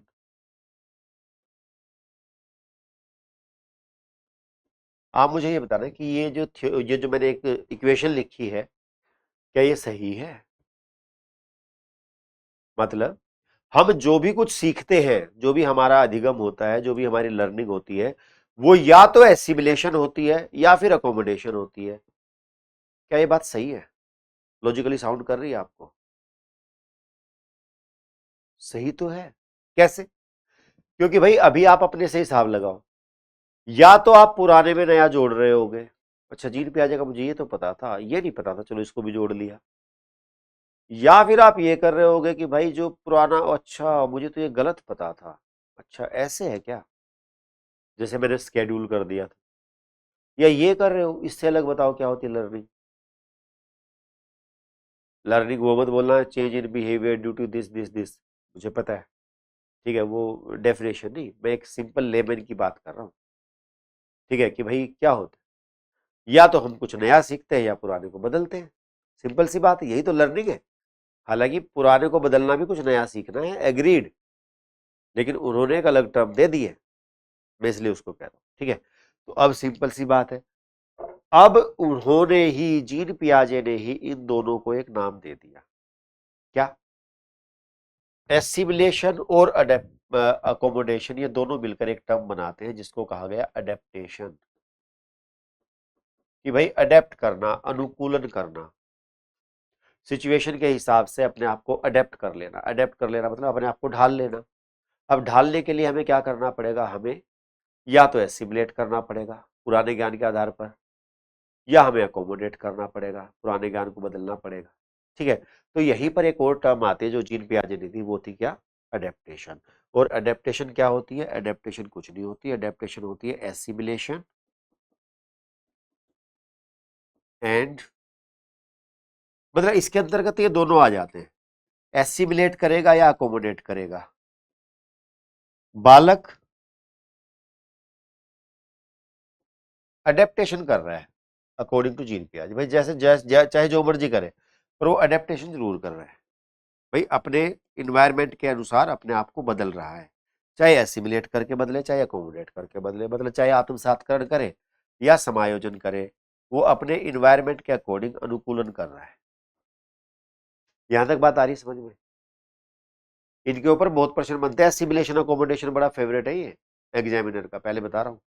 ठीक है, अभी एक और टर्म आती है जी, वो टर्म क्या है जी? इक्विलिब्रेशन। इक्विलिब्रेशन देखो नाम से दिख रहा है, इक्वल, इक्विलिब्रेशन, इक्वल से बना है, इक्वल, इक्वल मतलब बराबर करना, इक्वल मीन्स बराबर करना। बराबर करना क्या होता है? इक्वल करना या बराबर करने से तात्पर्य है कि भाई जब हम कुछ नया सीखते हैं ना, जब हम कुछ नया सीखते हैं, तो उस समय पर है ना, हमें कई बार कंफ्यूजन हो जाता है भाई, कौन सी बड़ी बात है, सबको हो सकता है कंफ्यूजन, तो कई बार हमें क्या हो जाता है, कंफ्यूजन हो जाता है। अब उस कंफ्यूजन को दूर करने के लिए हम क्या करेंगे, हम या तो एसिमुलेट कर लेंगे या फिर अकोमोडेट कर लेंगे। और जब वो कंफ्यूजन दूर हो जाता है तो अब हमारा माइंड क्या हो जाता है, बैलेंस में आ जाता है। बैलेंस में आना मतलब इक्वल होना, बराबर हो गया, अब बराबर समझ में आ गया। तो इस बराबर से ही याद रखना इक्वल को, कि जब हमारा माइंड क्या हो जाता है, इक्वल पोजीशन में आ जाता है, स्टेबल पोजीशन में आ जाता है, बैलेंस्ड पोजीशन में आ जाता है, तब उसको बोलते हैं इक्विलिब्रेशन। इसका मैं आपको एक क्लासिकल एग्जांपल देता हूं, मेरा स्वयं का। ठीक है, और ये मैं एग्जांपल हमेशा देता हूं, ठीक है, क्योंकि ये एग्जांपल मुझे भुलाए नहीं भूलता है। ठीक है, ज्यादा अच्छा नहीं है, पर हाँ मेरी लाइफ का एग्जांपल है तो है। ठीक है, तो होता क्या है भाई, मैं मतलब जैसे कि अभी एनईपी 2020 कर रहा है ना, एनईपी 2020 भाई साहब, हम आज से पता नहीं कितने साल पहले एनईपी 2020 से किया हुआ है हमने, तो क्या भाई, पापा जो वो गवर्नमेंट टीचर, ठीक है जी, और पापा पढ़ाते किस में उस टाइम पे, एमसीडी स्कूल में। ठीक है, एमसीडी दिल्ली वाला जो नगर निगम के स्कूल होते हैं उनमें पढ़ाते थे। और वो जो एमसीडी वाला स्कूल था, वो ऐसा था कि उसमें केवल एक ही भाषा थी, कौन सी? हिंदी। इंग्लिश मीडियम थी ही नहीं। ठीक है, इंग्लिश नहीं थी, केवल हिंदी थी। चलो जी, बड़ी अच्छी बात है। अब होता क्या है भाई, 5वीं तक पढ़े उसी में, इट मीन्स 5वीं तक इंग्लिश नहीं पढ़ी। और मैंने नहीं, पूरी क्लास ने नहीं पढ़ी। अरे एनईपी भी तो यही कह रहा है। कभी आप हमें ये वैसे देख रहे हो कि अरे ऐसा मास्टर, गांव से भी मास्टर हो सकता है, ऐसी बात नहीं। ठीक है, तो 5वीं तक इंग्लिश पढ़ी ही नहीं। और एनईपी अभी यही कह रहा है कि 5वीं तक शिक्षा केवल अपनी मातृभाषा में देनी है। हमारी मातृभाषा थी, हमने पढ़ी भाई, देख लो कितने टाइम पहले हमने एनईपी के ऊपर काम किया। चलो, वो बात अलग है, आगे चलते हैं। तो होता क्या है कि अब जब हम गए बड़े स्कूल में, बड़ा स्कूल मतलब 6th क्लास से जो शुरू होता था, ठीक है, तो 6th क्लास में जब गए तो भाई मैं, मुझे आज भी याद है भेदभाव, लिटरली भेदभाव था। भेदभाव कैसा था, ये चीज समझने की है और इसके ऊपर प्रयास करने की आवश्यकता है कि आगे किसी के साथ ऐसा ना हो, या शायद हो, मुझे तो फायदा हुआ होने का। ठीक है, तो हुआ क्या भाई, जैसे ही हम गए स्कूल में, अब हमारे तो पूरी की पूरी क्लास उठ के गई है स्कूल में। ठीक है, और भाई मैं क्लास का इंटेलिजेंट पर्सन, है ना, इंटेलिजेंट लड़का। 5वीं तक के स्कूल में तो थे ही भाई कुछ कि भाई बड़ा खतरनाक प्राणी है ये तो। ठीक है, सब कुछ आता है इसको तो। ठीक है, चलो जी, अच्छी बात है। तो भाई वहां पे गए, तो वहां पे जाते के साथ ही हमें दिखाई दिया कि भाई हमारे साथ तो बड़ा तगड़ा भेदभाव हो रहा है। कैसे भेदभाव हो रहा है, क्लास को 2 हिस्सों में बांट रखा। कैसे, एक तरफ वो बालक बैठे जिनको अंग्रेजी आती है, एक तरफ वो बालक बैठे जिनको अंग्रेजी नहीं आती, और जीरो अंग्रेजी में, जिन्होंने आज तक पढ़ी ही नहीं, एबीसीडी भी नहीं आती, और लिटरली 6th क्लास तक, मतलब 5वीं क्लास के खत्म होने तक एबीसीडी भी नहीं आती थी। ठीक है, ये सच्चाई है। ठीक है, तो भाई हमें वहां बिठा रखा। हमारी तरफ जब भी कुछ मजाक करना हो रहे, ये ऐसे ही है ना, इनको कुछ नहीं आता, ये ऐसे। क्यों, क्योंकि भाई मैथ्स इंग्लिश में हो गया, है ना, और इंग्लिश तो इंग्लिश में थी ही, साइंस इंग्लिश में, मतलब सब कुछ इंग्लिश में हो गया, बस एसएसटी और हिंदी, ये 2 हिंदी में थे, बाकी सब इंग्लिश में हो गया। कर लो भाई, क्या करेंगे, हमारे लिए काला अक्षर मैथ्स बराबर। ठीक है, वहां पे रहे होंगे जो रहे होंगे। अब आपको कोई कह दे कि भाई चाइनीज में पढ़ के, चाइनीज में पास होके दिखाओ, हो जाओगे, चाहे दूसरी क्लास का पेपर हो, उसमें भी नहीं हो पाओगे। जब आप पढ़ना ही नहीं आता तो कहाँ से हो गए। ठीक है, तो भाई हमारे साथ यह समस्या आ गई। लेकिन हमें ना, मतलब ऐसे हिकारत भरी, तिरस्कारपूर्ण तरीके से बच्चे भी हंसते रहते थे, ये वाले इंटेलिजेंट वाले चिंटू टाइप बच्चे। ठीक है, हमें देख के उनको गुस्सा आता था कि अंग्रेज का बच्चा है, देखा नहीं ऐसे, है ना, वो पता ही आपको सरकारी स्कूलों के बच्चे कैसे हो। तो भाई मेरे सामने जो मैंने लिया, मैंने चैलेंज को लिया कि इंग्लिश सीखनी है मुझे, जो मर्जी हो जाए, मुझे इंग्लिश सीखनी है। ठीक है, और वही चैलेंज था भाई कि मेरी एक पीजी जो हो इंग्लिश में भी है। ठीक है, इससे अलग जो मैं पढ़ा रहा हूँ ना, उसमें मेरी पीजी है, नेट है, सारी चीजें हैं, लेकिन मेरी एक पीजी इंग्लिश में भी है, क्योंकि मैंने उसी टाइम पे चैलेंज से लिया था कि इस चीज में इंग्लिश जरूर करनी है, मुझे इस भाषा को देखना है, ये क्या कहना चाह रही है भाई, हमें बेवकूफ समझ रही है क्या। ठीक है, तो भाई मैंने क्या किया, मैंने जैसे ही मैंने गया कि भाई पहले दिन हमारी बेइज्जती खूब हुई क्लास में, मैं गया पापा के पास, पापा से मैंने कहा कि अंग्रेजी सीखनी है पापा। ठीक है, कहते कि चल सीख। अब डेवलप्ड माइंड था ही, ठीक है, क्योंकि 6ठी क्लास में बच्चा सीखेगा तो जल्दी नहीं सीखेगा, तो भाई डेवलप्ड माइंड था। एक दिन में एबीसीडी सीखी गई, और एबीसीडी कोई जरूरी थोड़ी था कि भाई मैं पूरी वो सीखनी थी उससे। बस ये, हाँ, ए का साउंड आ रहा है, ठीक है, रिलेट कर लिया ए एन आर से। ठीक है, बी, बै का साउंड आ रहा है, रिलेट कर लिया बै, बकरी से। हो गया जी। उसके बाद में पापा ने उसी दिन 12 खड़ी सी दिखा दी। कायदा था एक, उसमें 12 खड़ी, है ना। 12 खड़ी क्या मतलब कि भाई के आई मतलब छोटी ई की मात्रा, के डबल ई बड़ी ई की मात्रा, आपने भी देखा होगा, 12 खड़ी होती है ना। के यू छोटे यू की मात्रा, के डबल ओ बड़े यू की मात्रा। हिंदी बढ़िया थी, हिंदी मेरी आज भी बढ़िया है। ठीक है, तो होता क्या है भाई, मैं तो अगले दिन ही अंग्रेज बन के पहुंच गया। ठीक है, 5-7 जो मेरे अच्छे अच्छे दोस्त थे, उनके नाम की स्पेलिंग जान ली। ठीक है, विजेंद्र कैसे लिखा जाएगा, इतनी तो दिमाग है। बीजेंद्र हिंदी में तो आता लिखना, बी आई आई आएगा छोटी मात्रा, जे ऊपर वो, अच्छा एन, है ना, फिर दर कैसे लिखते हैं, डी ई आर। इतना ही तो सीखना था, और क्या था। ठीक है, तो भाई ऐसे ऐसे करके सीख के भाई पहुंच गए। वही था, एक दिन में इतना सारा काम किया और जाके भाई खड़े हो गए। ठीक है, बच्चों को बोल रहा है मुझे अंग्रेजी आ गई, है ना। बच्चे भी कह रहे हैं झूठ बोल रहा है, ये हमारे कमाल है। वो उनकी नज़र पड़ी कि ये कह रहा है कि अंग्रेजी आ गई, क्लेम कर रहा है। उन्होंने कहा कि भाई ऐसा है तो लिख के दिखा। मैंने कहा कि नाम लिख के दिखाऊं तेरा? उनके लिए तो भाई हम अनपढ़ गवार, हमें कहाँ से नाम लिखने आते हैं। तो भाई मैं खड़ा हो गया बोर्ड के ऊपर, मैं कहा भाई नाम बोल, क्या नाम है? फलाना। दिमाग से लगा के ये फिट, है ना। तीन चार के नाम लिख दिए। अब होता क्या है, अब मैं ये सारे कॉन्सेप्ट बता रहा हूँ, ये सारी चीजें वहीं पे घूम के आएंगी अब लास्ट में। स्कीमा भी, मेंटल स्ट्रक्चर भी, एसिमिलेशन, अकोमोडेशन, इक्विलिब्रेशन, सब वहीं घूम रहा है। ठीक है, इतने में टीचर आ जाते हैं। ठीक है, इतने में कौन आ जाते हैं भाई? टीचर। और टीचर आते हैं तो टीचर आते के साथ ही कहते हैं "अरे, यहाँ कैसे खड़ा है ये वो"। क्योंकि हमें तो वैसे भी वो समझ रखा था, गए गुजरे हैं। ठीक है, तो बच्चे कहने लगे जी इसको अंग्रेजी आ गई, इसको अंग्रेजी आ गई, इसको। गाँव के बच्चे आपको बताइए, तो इसको अंग्रेजी, अच्छा अंग्रेजी आ गई। ठीक है, उन्होंने क्या किया, टीचर ने पेन ली, वो क्या बोलते हैं, चौक लिया। ठीक है, और बोर्ड पे एक शब्द लिख दिया। कहते इसको पढ़ के दिखा क्या है। बोलते इसको पढ़ के दिखा क्या है। एक शब्द लिख दिया। अब भाई मैंने क्या कर रखा, मैंने सीख रखी 12 खड़ी, आया ना। मैंने क्या कर रखा, मैंने 12 खड़ी सीख रखी, तो मैंने भाई साहब हिसाब लगाना शुरू किया। NA ना, TU छोटे यू की मात्रा, RE रे।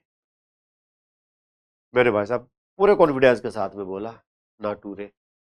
अब टीचर के चेहरे पे आई कुटिल स्माइल, है ना। पता है मुझे तुम्हारा।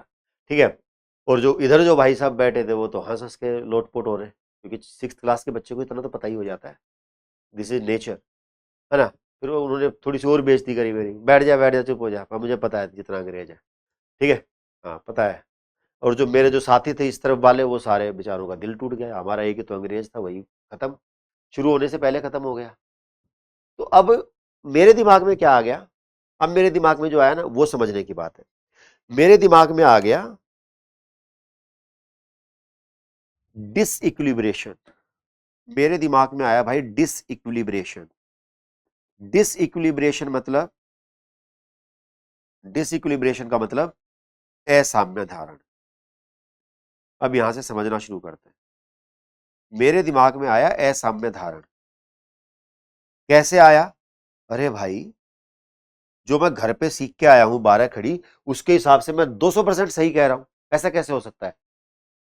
NA ना ही बनेगा, TU टू ही बनेगा। टू भी बन सकता है, ठीक है, लेकिन मुझे लगा नहीं टू ही बनेगा। ठीक है, क्योंकि त जो है साउंड होता ही नहीं इंग्लिश में।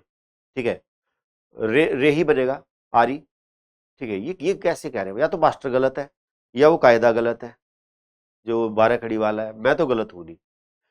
भाई साहब मेरे दिमाग में डिसिक्लिब्रेशन हो गया, मतलब मेरे से टाइम पूरा करना मुश्किल हो गया स्कूल में। कुछ तो शर्म के मारी, कुछ हुए और वे हंस रहे मुझे देख देख के। ठीक है, उसी दिन से फिर ये हुआ कि नहीं अंग्रेजी करनी बस, है ना। अंग्रेजी में गलती नहीं होनी चाहिए आज के बाद। मैं भागा भागा जाता हूँ घर पे, घर पे जाके पापा से पूछता हूँ कि पापा ये क्या लिखा है। स्पेलिंग तो याद कर ही ली थी, ये है क्या? पापा ने तुरंत बोला, बड़े ही मतलब नेचुरली, क्या बोला? नेचर। ये क्या है? नेचर। बोला नेचर कैसे हो गया? और क्या होगा? वो नाटूरे होगा। फिर पापा को समझ में आया, ओहो ये तो 12 खड़ी का शिकार है। फिर उन्होंने समझाया मुझे कि बेटा अंग्रेजी ऐसी भाषा है, बेकार है ये, हिंदी जैसी नहीं है ये। जो लिखा है वही पढ़ा जाएगा। यहाँ पे लिखते कुछ हो रहा है, पढ़ते कुछ हो रहा है, बेकार है ये बिल्कुल। ठीक है, फिर उस टाइम पे मैंने क्या किया, जब मैंने 12 खड़ी सीखी, अब इस चीज को समझना। जिस समय पर मैंने 12 खड़ी सीखी, मतलब अपने पुराने ज्ञान के आधार पर, पुराने ज्ञान के आधार पर मैंने नए ज्ञान को जोड़ा था। तो मैंने क्या किया था, एसिमिलेशन किया था। जब मैंने 12 खड़ी से सीखा, मतलब हिंदी के आधार पर मैंने इंग्लिश सीखी थी ना, हिंदी के आधार पर मैंने इंग्लिश सीखी थी। तो मैंने क्या किया था, पुराने ज्ञान के आधार पर नया ज्ञान सीखा था। तो वो क्या थी? एसिमिलेशन थी, हाँ या ना। परंतु जब पापा ने बताया कि नहीं बेटा, NA से जरूरी नहीं ना होता हो, ये नहीं भी बना देते हैं, ऐसे कैसे मर्जी इनकी बना देते हैं। TU से कोई जरूरी नहीं टू ही बनाए, ये चे भी बना देते हैं। और RE से रे हमेशा बने नहीं, रे भी बना देते हैं, इनकी मर्जी है, जो मर्जी बना देते हैं। उस दिन जाके समझ में आया कि अच्छा ठीक है, ऐसी बात। अब मैंने क्या किया कि नहीं, ये जरूरी नहीं ऐसे बने, ये भी बन सकता है। जब मैंने ये किया कि नहीं ये नाटूरे नहीं नेचर है, तब मैंने क्या किया, अकोमोडेशन किया। जब मैंने नाटूरे को नेचर समझना शुरू किया, तब मैंने किया अकोमोडेशन। और ये करने के बाद मेरे माइंड में जो डिसइक्विलिब्रेशन हो गया था ना, डिसइक्विलिब्रेशन मतलब इक्वल जो रहता है ना माइंड की, भाई समझ में आ रखी चीजें, वो एकदम से डगमगा गया, अरे ये क्या हो रहा है ना, बैलेंस बिगड़ गया। फिर वो चीज एकदम से बैलेंस में आ गई, अब इक्विलिब्रेशन आ गया। इक्विलिब्रेशन क्या होता है, इक्विलिब्रेशन वो स्टेज होती है जब हमारे माइंड में क्या आ जाता है, बैलेंस आ जाता है। बैलेंस, इन शब्दों को याद रखना भाई, ये बहुत इंपॉर्टेंट है, जो लाल पेन से लिख रहा हूं मैं। बैलेंस या मैं कहूंगा संतुलन, जब हमारे माइंड में संतुलन आता है उस स्टेज को बोलते हैं इक्विलिब्रेशन। और जब हमारे माइंड में रहता है असंतुलन, ठीक है, असंतुलन यहां पे होना चाहिए भैया, है ना, या इम्बैलेंस, उसको हम क्या बोलते हैं, उसको बोलते हैं डिसइक्विलिब्रेशन। बड़ा आसान है ये तो समझना, यही तो है ना, ठीक है। तो कहने का तात्पर्य ये कि जब भी हम कुछ चीज, हमें कोई चीज समझ में नहीं आती है, इट मीन्स हमारे माइंड में डिसइक्विलिब्रेशन है। और जैसे ही हमारे माइंड में वो चीज समझ में आ जाती है, जैसे हमें वो चीज समझ में आ जाती है, इट मीन्स हमारा माइंड में क्या आ गया, इक्विलिब्रेशन आ चुका है। अब मैं आपसे एक प्रश्न पूछना चाह रहा हूं कि क्या आपके माइंड में इन सब चीजों को लेके इक्विलिब्रेशन आया क्या? मेंटल स्ट्रक्चर कुछ नहीं है, जो भी हमें आज तक पता है वो सब कुछ हमारे मेंटल स्ट्रक्चर का ही पार्ट है। स्कीमा मेंटल स्ट्रक्चर को बनाने वाले छोटे छोटे, जैसे घर से मिलकर, घर किससे मिलकर बनता है, ईंटों से मिलकर बनता है ना, छोटी छोटी ईंटों से। ऐसे ही हमारा पूरा मेंटल स्ट्रक्चर है वो छोटी छोटी ईंटों मतलब स्कीमा से मिलकर बना हुआ है, बिल्डिंग ब्लॉक से इसके ये। एसिमिलेशन क्या होता है कि पुराने बिल्डिंग ब्लॉक्स में या पुराने स्कीमा में नया स्कीमा जोड़ना, एसिमिलेशन। अकोमोडेशन क्या है, पुराने स्कीमा को बदलना, भाई पहले एक स्कीमा बना हुआ था कि ना टूरे है, फिर बदल गया, नेचर कर दिया। और जब हम बदल देते हैं या चीज समझ में आ जाती है तो हमारा माइंड क्या आ जाता है, इक्विलिब्रेशन में आ जाता है, संतुलन में आ जाता है।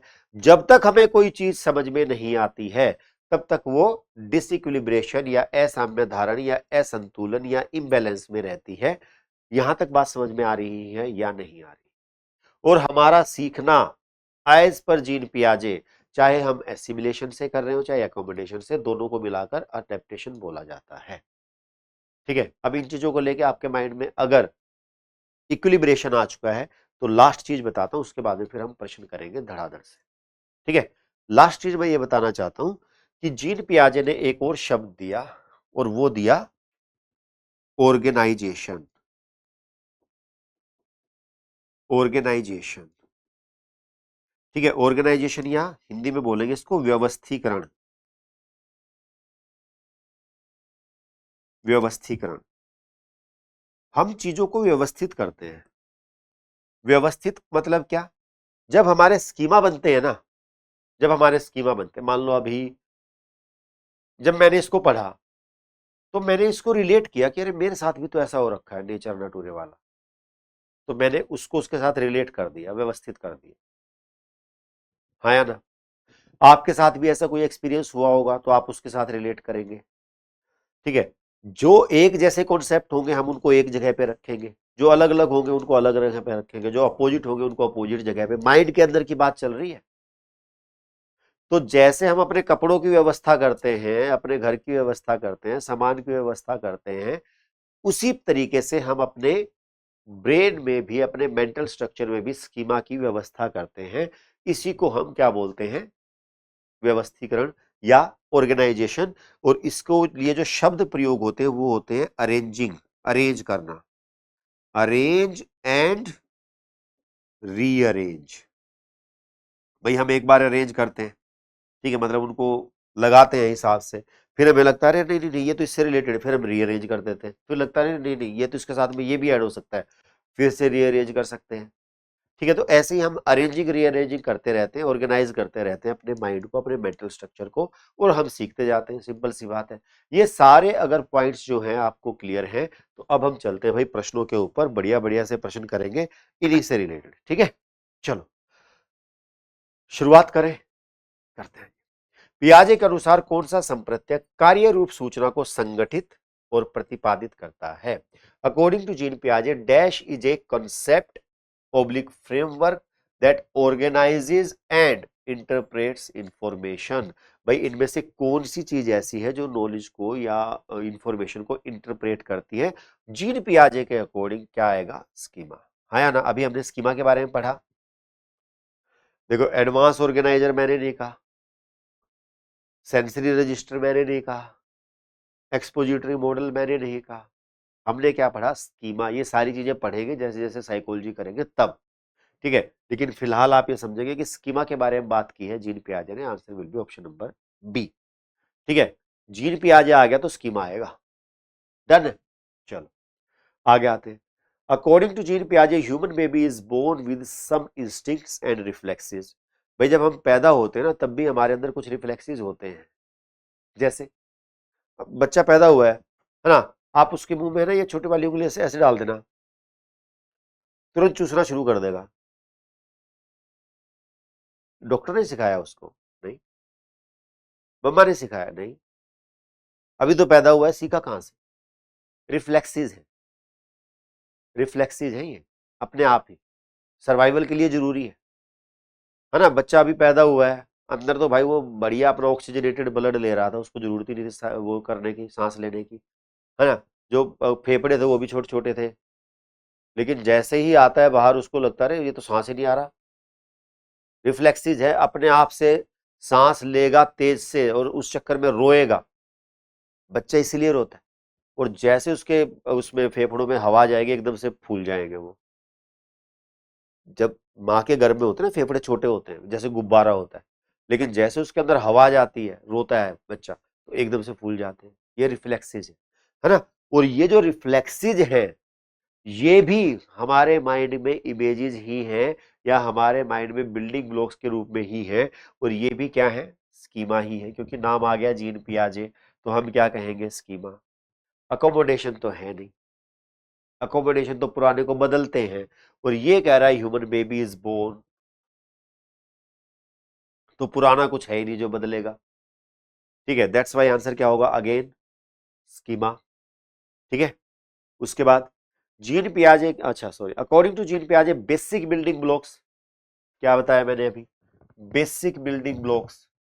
बिल्डिंग ब्लॉक्स मतलब जो, जैसे मैंने बताया कि भाई ईंटों से घर बनता है, बताया था ना, ऐसे ही स्कीमा से क्या बनता है? मेंटल स्ट्रक्चर बनता है, हमारी सारी नॉलेज बनती है of thinking which are organise systems of action और thoughts that allows us to mentally represent the objects events. जो भी है, आपको यहीं से आंसर मिल गया था, क्या? स्कीमा। हाँ या ना? मैं बाकी ऑप्शंस को इसलिए नहीं पढ़ रहा हूं क्योंकि फिर अगर अभी से इसको पढ़ना शुरू कर दिया ना कि भाई इसके बारे में उसने बताया, तो वो चीजें कंफ्यूजन में आ जाएगी। अभी जो हमने पढ़ा है ना, उसको देखो कि आप प्रश्न बनते कैसे। ठीक है, बात सही है। आगे चलते हैं। पियाजे, sorry, from a Piagetian perspective, the process of taking new information into the existing, नई इंफॉर्मेशन को एग्जिस्टिंग में लेना या पुराने में नया ऐड करना, है ना। क्या लिखा भाई?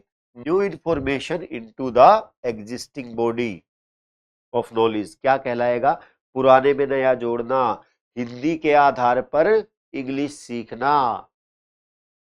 क्या कहा था? एसिमिलेशन, आत्मसातकरण। समझ रहे हो ना? अभी अभी हमने जाना इस बारे में। इसको क्या बोलते हैं? एसिमिलेशन या आत्मसातकरण। आगे चलते हैं जी। When a young child sees a camel, है ना, कैमल देखता है for the first time, she calls it lumpy horse. जब कोई छोटी बच्ची ऊंट को पहली बार देखती है तो उसे ऊंची पीठ वाला घोड़ा कहती है। पियाजे के सिद्धांत में यह है किसका उदाहरण? In Piagetian theory this is an example of, किस चीज का एग्जाम्पल है भाई? ये एग्जाम्पल पता है किसका है? अब अगर बच्ची कह रही कि ऊंची पीठ वाला घोड़ा, क्या कह रही है? ऊंची पीठ वाला घोड़ा, इट मीन्स उसको घोड़े के बारे में तो पता है, इट मीन्स उसको घोड़े के बारे में पता है, तभी तो कह रही ऊंची पीठ वाला घोड़ा। अब घोड़े के आधार पर वो ऊंट को जोड़ रही है, पुराने ज्ञान के आधार पर वो नए ज्ञान को बना रही है। इट मीन्स क्या बनेगा? एसिमिलेशन। हाँ या ना? यहां तक बात आ रही समझ में? एसिमिलेशन। इंग्लिश वाले पे ध्यान देना, ये बदलते रहते हैं, फिर से बता रहा हूं, ये कभी नहीं बदल सकता, क्योंकि जीन पियाजे ने एसिमिलेशन बताया है, समावेशन नहीं बताया। आत्मसातकरण हमने किया है, उसको चेंज, ट्रांसलेट, है ना? तो हमेशा इसके ऊपर रिलाई करना, इसके ऊपर नहीं। आगे चलते हैं जी। Dash occurs when children transform their experiences fit into their existing schemes.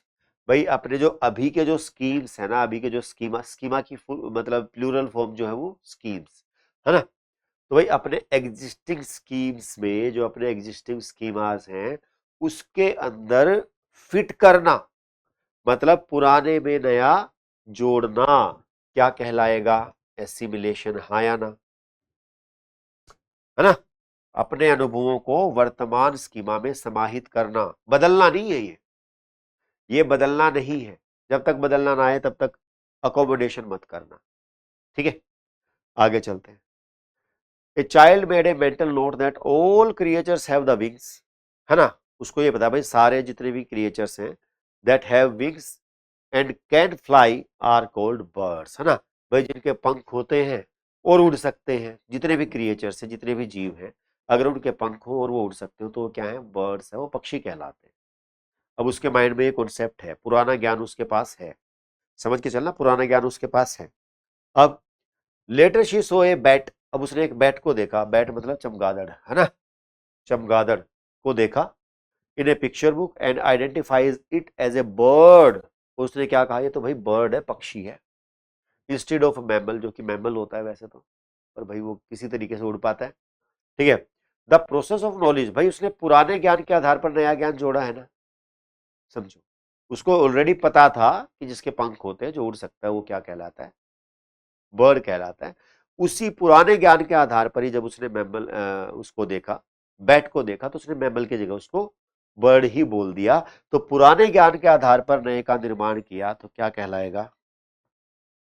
Assimilation. हाँ या ना? एसिमिलेशन, है ना?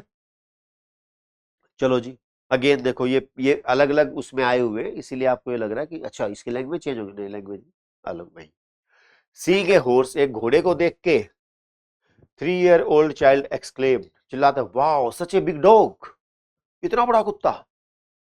घोड़े को देख के कह रहा, अरे इतना बड़ा कुत्ता।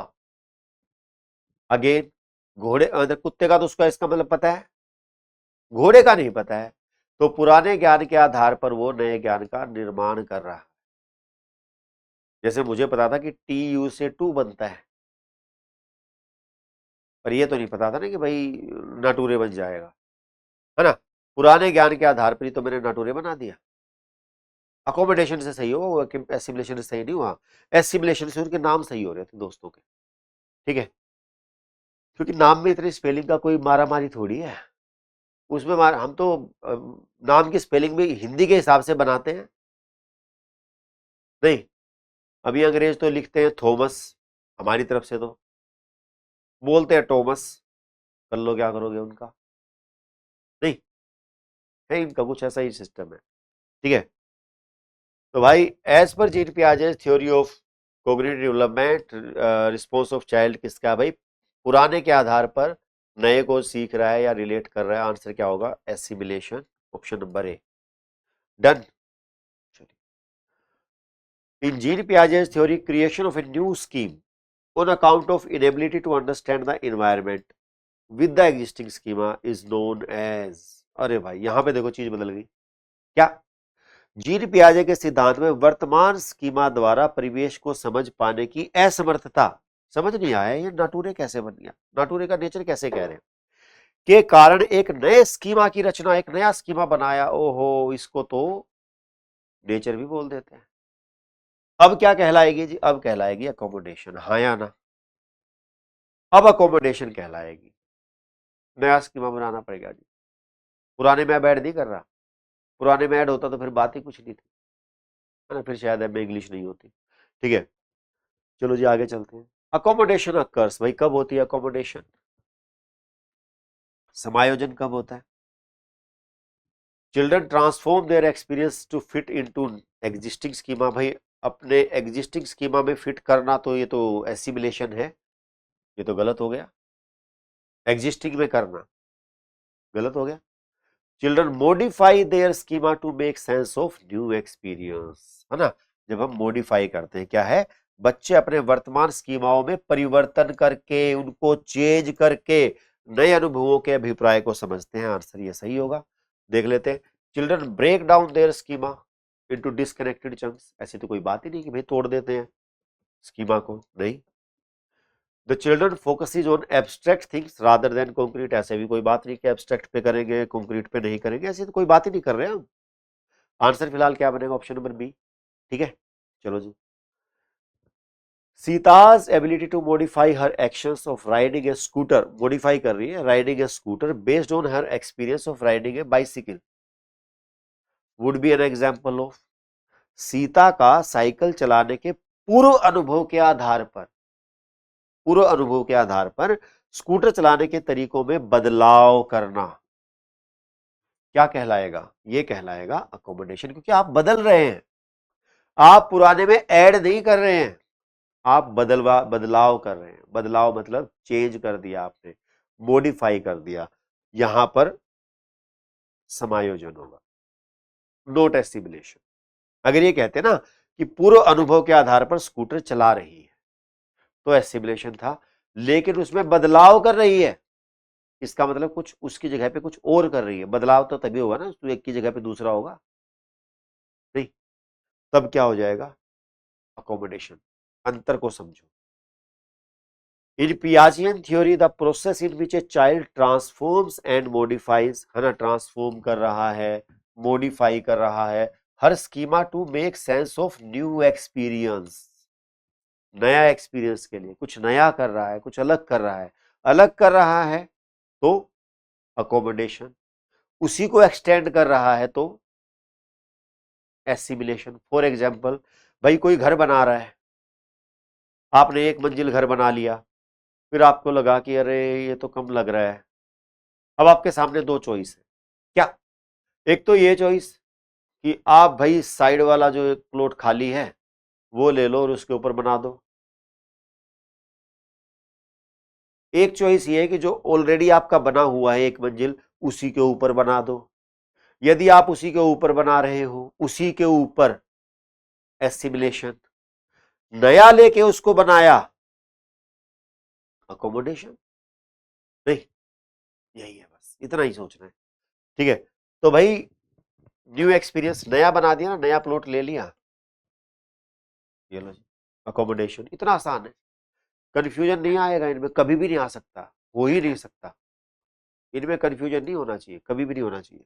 आओ, इन पियाजे's theory of cognitive development, the two complementary processes of accommodation and assimilation, मैंने बताया था भाई, अकोमोडेशन और एसिमिलेशन को मिलाकर क्या बोलते हैं? अडेप्टेशन, हाँ या ना? बताया था मैंने, अनुकूलन बोलते हैं। भाई पियाजे के संज्ञानात्मक विकास के सिद्धांत में संयोजन और समावेशन किसकी पूरक प्रक्रियाएं हैं? अनुकूलन की, दोनों इसके अंतर्गत आ जाती है।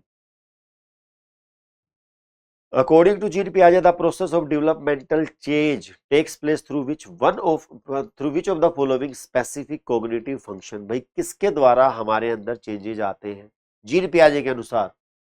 ये देखो दिख रहा, दिखा आपको? एसिमिलेशन एंड अकोमोडेशन, दो ही चीजें होती हैं। डेवलपमेंट कैसे होती है? ऐसे होती है, दो ही चीजों से होती है, या तो एसिमिलेशन होगा या एडेप्टेशन होगा, सॉरी अकोमोडेशन होगा। आंसर क्या सही है? आगे चलते। एज फॉर पिया, देखो इतने सारे प्रश्न करेंगे, इतने सारे प्रश्न करेंगे, आपको कोई डाउट नहीं रहने वाला है, इस चीज की गारंटी मेरी है। ठीक है, आपके एग्जाम में 20 आउट ऑफ 20 ही आएंगे, टेंशन नहीं लेने का। बस क्लास लगाते रहो रेगुलर, वो भी लाइव टाइम से, ठीक है। As per Piaget's theory adaptation involves two complementary activities. भाई एडेप्टेशन में दो कंप्लीमेंट, अरे वही तो है एडेप्टेशन में, क्या क्या आता है, यही आता है, ये रहा अकोमोडेशन हो रहा है, सिमुलेशन, ये देख लो। अनुकूलन किन दो मूल प्रक्रियाओं को समाहित करता है, इन दो को करता है जी। और बताओ, ये बताई तो है, लेकिन इनको थोड़ी करता है, अलग होगी ना चीजें। हाँ, रीअरेंजिंग स्कीमा देख लो जी। मैंने कहा, क्या कहा था, अरेंज, रीअरेंज करना, जब हम चीजों को रीअरेंज करते हैं, linking them with other schemas to create a strongly interconnected cognitive system, क्या कहलाएगा, रीअरेंज करना, ऑर्गेनाइजेशन, संगठन या व्यवस्थीकरण। बताया था मैंने, बताया था ना कि भाई कैसे हम व्यवस्थित करते हैं, संगठित करते हैं, है ना, रीअरेंज करेंगे तो अरेंज रीअरेंज करना, ठीक है। Piaget's cognitive development theory the process for search for balance between self and the world. Balance, balance के बारे में क्या बताया था मैंने, बैलेंस क्या होता है, जैसे तराजू होती है ना, बैलेंस बनाते हैं, कब माना जाता है, जब वो इक्वल हो जाए, बराबर हो जाए। इक्वल होना मतलब इक्विलिब्रेशन। कितना इजी है, अपने आप हिंट देगा आपको एग्जामिनर, बस कॉन्सेप्ट का पता होना चाहिए कि एग्जैक्टली ये यही चीज है, बस एक बार ये पता लग गया ना, कुछ नहीं है फिर, ठीक है। आगे चलते हैं। An on going process which refines and transform mental structure. भाई एक प्रोसेस ऐसी है जो हमेशा चलती रहती है, ऑन गोइंग प्रोसेस है जो रिफाइन करती रहती है मेंटल स्ट्रक्चर को, क्या, इक्विलिब्रेशन। भाई इक्विलिब्रेशन का मतलब ही क्या है, हमारे सामने नई नई चीजें आती रहती हैं, हमारे डिसइक्विलिब्रेशन होता रहता है, हम एसिमिलेशन या अकोमोडेशन करते रहते हैं, और इक्विलिब्रेशन आता जाता है, मतलब चीजें समझ में आती जाती है, जैसे अभी आपको समझ में आ रही है। वो होता क्या है जो हमेशा चलता रहता है, वो इक्विलिब्रेशन, संतुलन, है ना। चलो जी, अभी लगभग लगभग टाइम हो ही गया है, चलते चलते आपको बस एक बात बताना चाहता हूँ, वो है ये बात बताना चाहता हूँ, क्या, आप मुझे एक सिंपल सी बात बताना, छोटी सी बात। एक बड़ा व्यक्ति है और एक छोटा बालक है, आपको क्या लगता है इन दोनों में से अधिक कौन सोचता होगा, सोचना मतलब थिंकिंग किसकी ज्यादा होगी, इनमें से कौन सा ज्यादा सोचता होगा आपके अकॉर्डिंग। हमें आमतौर पर पता है क्या लगता है, हमें आमतौर पर लगता है कि जो बड़ा आदमी व्यक्ति है ना, जो बड़ा व्यक्ति है, वो छोटे व्यक्ति से या छोटे बालक से अधिक सोचता है, हमें ऐसा लगता है। हो भी सकता है, क्यों, लेकिन जीन पियाजे का ये मानना है, जीन पियाजे ये कहते हैं कि भाई जो बड़ा व्यक्ति है ना, वो बराबर ही सोचता है, उतना ही सोचता है जितना एक छोटा बालक सोचता है, या दूसरे शब्दों में कहें कि छोटा बालक भी बड़े व्यक्ति के जितना ही सोचता है। हाँ, उसके सोचने का प्रकार भिन्न होता है, उसके सोचने का तरीका भिन्न होता है, उसकी सोच भिन्न होती है हमारे से, लेकिन ये नहीं कि वो कम सोचता है, सोचता उतना ही है। आप समझ रहे हो, जैसे जैसे मैं एक एग्जांपल देता हूँ भाई, कि जब आप कहीं पे जा रहे हैं, ठीक है, मान लो आप ड्राइव कर रहे हैं, ठीक है, आप ड्राइव कर रहे हैं, ठीक है, और गाड़ी चलाते चलाते आपका ध्यान भाई सड़क पे भी है, यहाँ पे भी, पीछे भी कुछ नहीं आ रहा हो, इधर भी कुछ ना हो, बातों में भी ध्यान है, उधर से गाना भी गा रहे हैं, गुनगुना रहे हैं, मजे से चल रहे हैं, ठीक है, आपका दिमाग फुल्ली प्रीऑक्युपाइड है ना, चारों तरफ से। उधर आपके बराबर में एक बच्चा बैठा है, 2 साल 3 साल का, आपको क्या लग रहा है, उसका दिमाग बंद बैठा है, नहीं, उसका दिमाग ये देख रहा है बाहर, अरे पेड़ इतनी तेज कैसे भाग रहा है, अरे ये भाग गया, अरे ये भाग, अरे ये सूरज मेरे साथ साथ कैसे चल रहा है। उस दिमाग उसका भी काम कर रहा है, आपके बराबर ही काम कर रहा है, क्वांटिटी में कम नहीं है, क्वालिटी डिफरेंट है।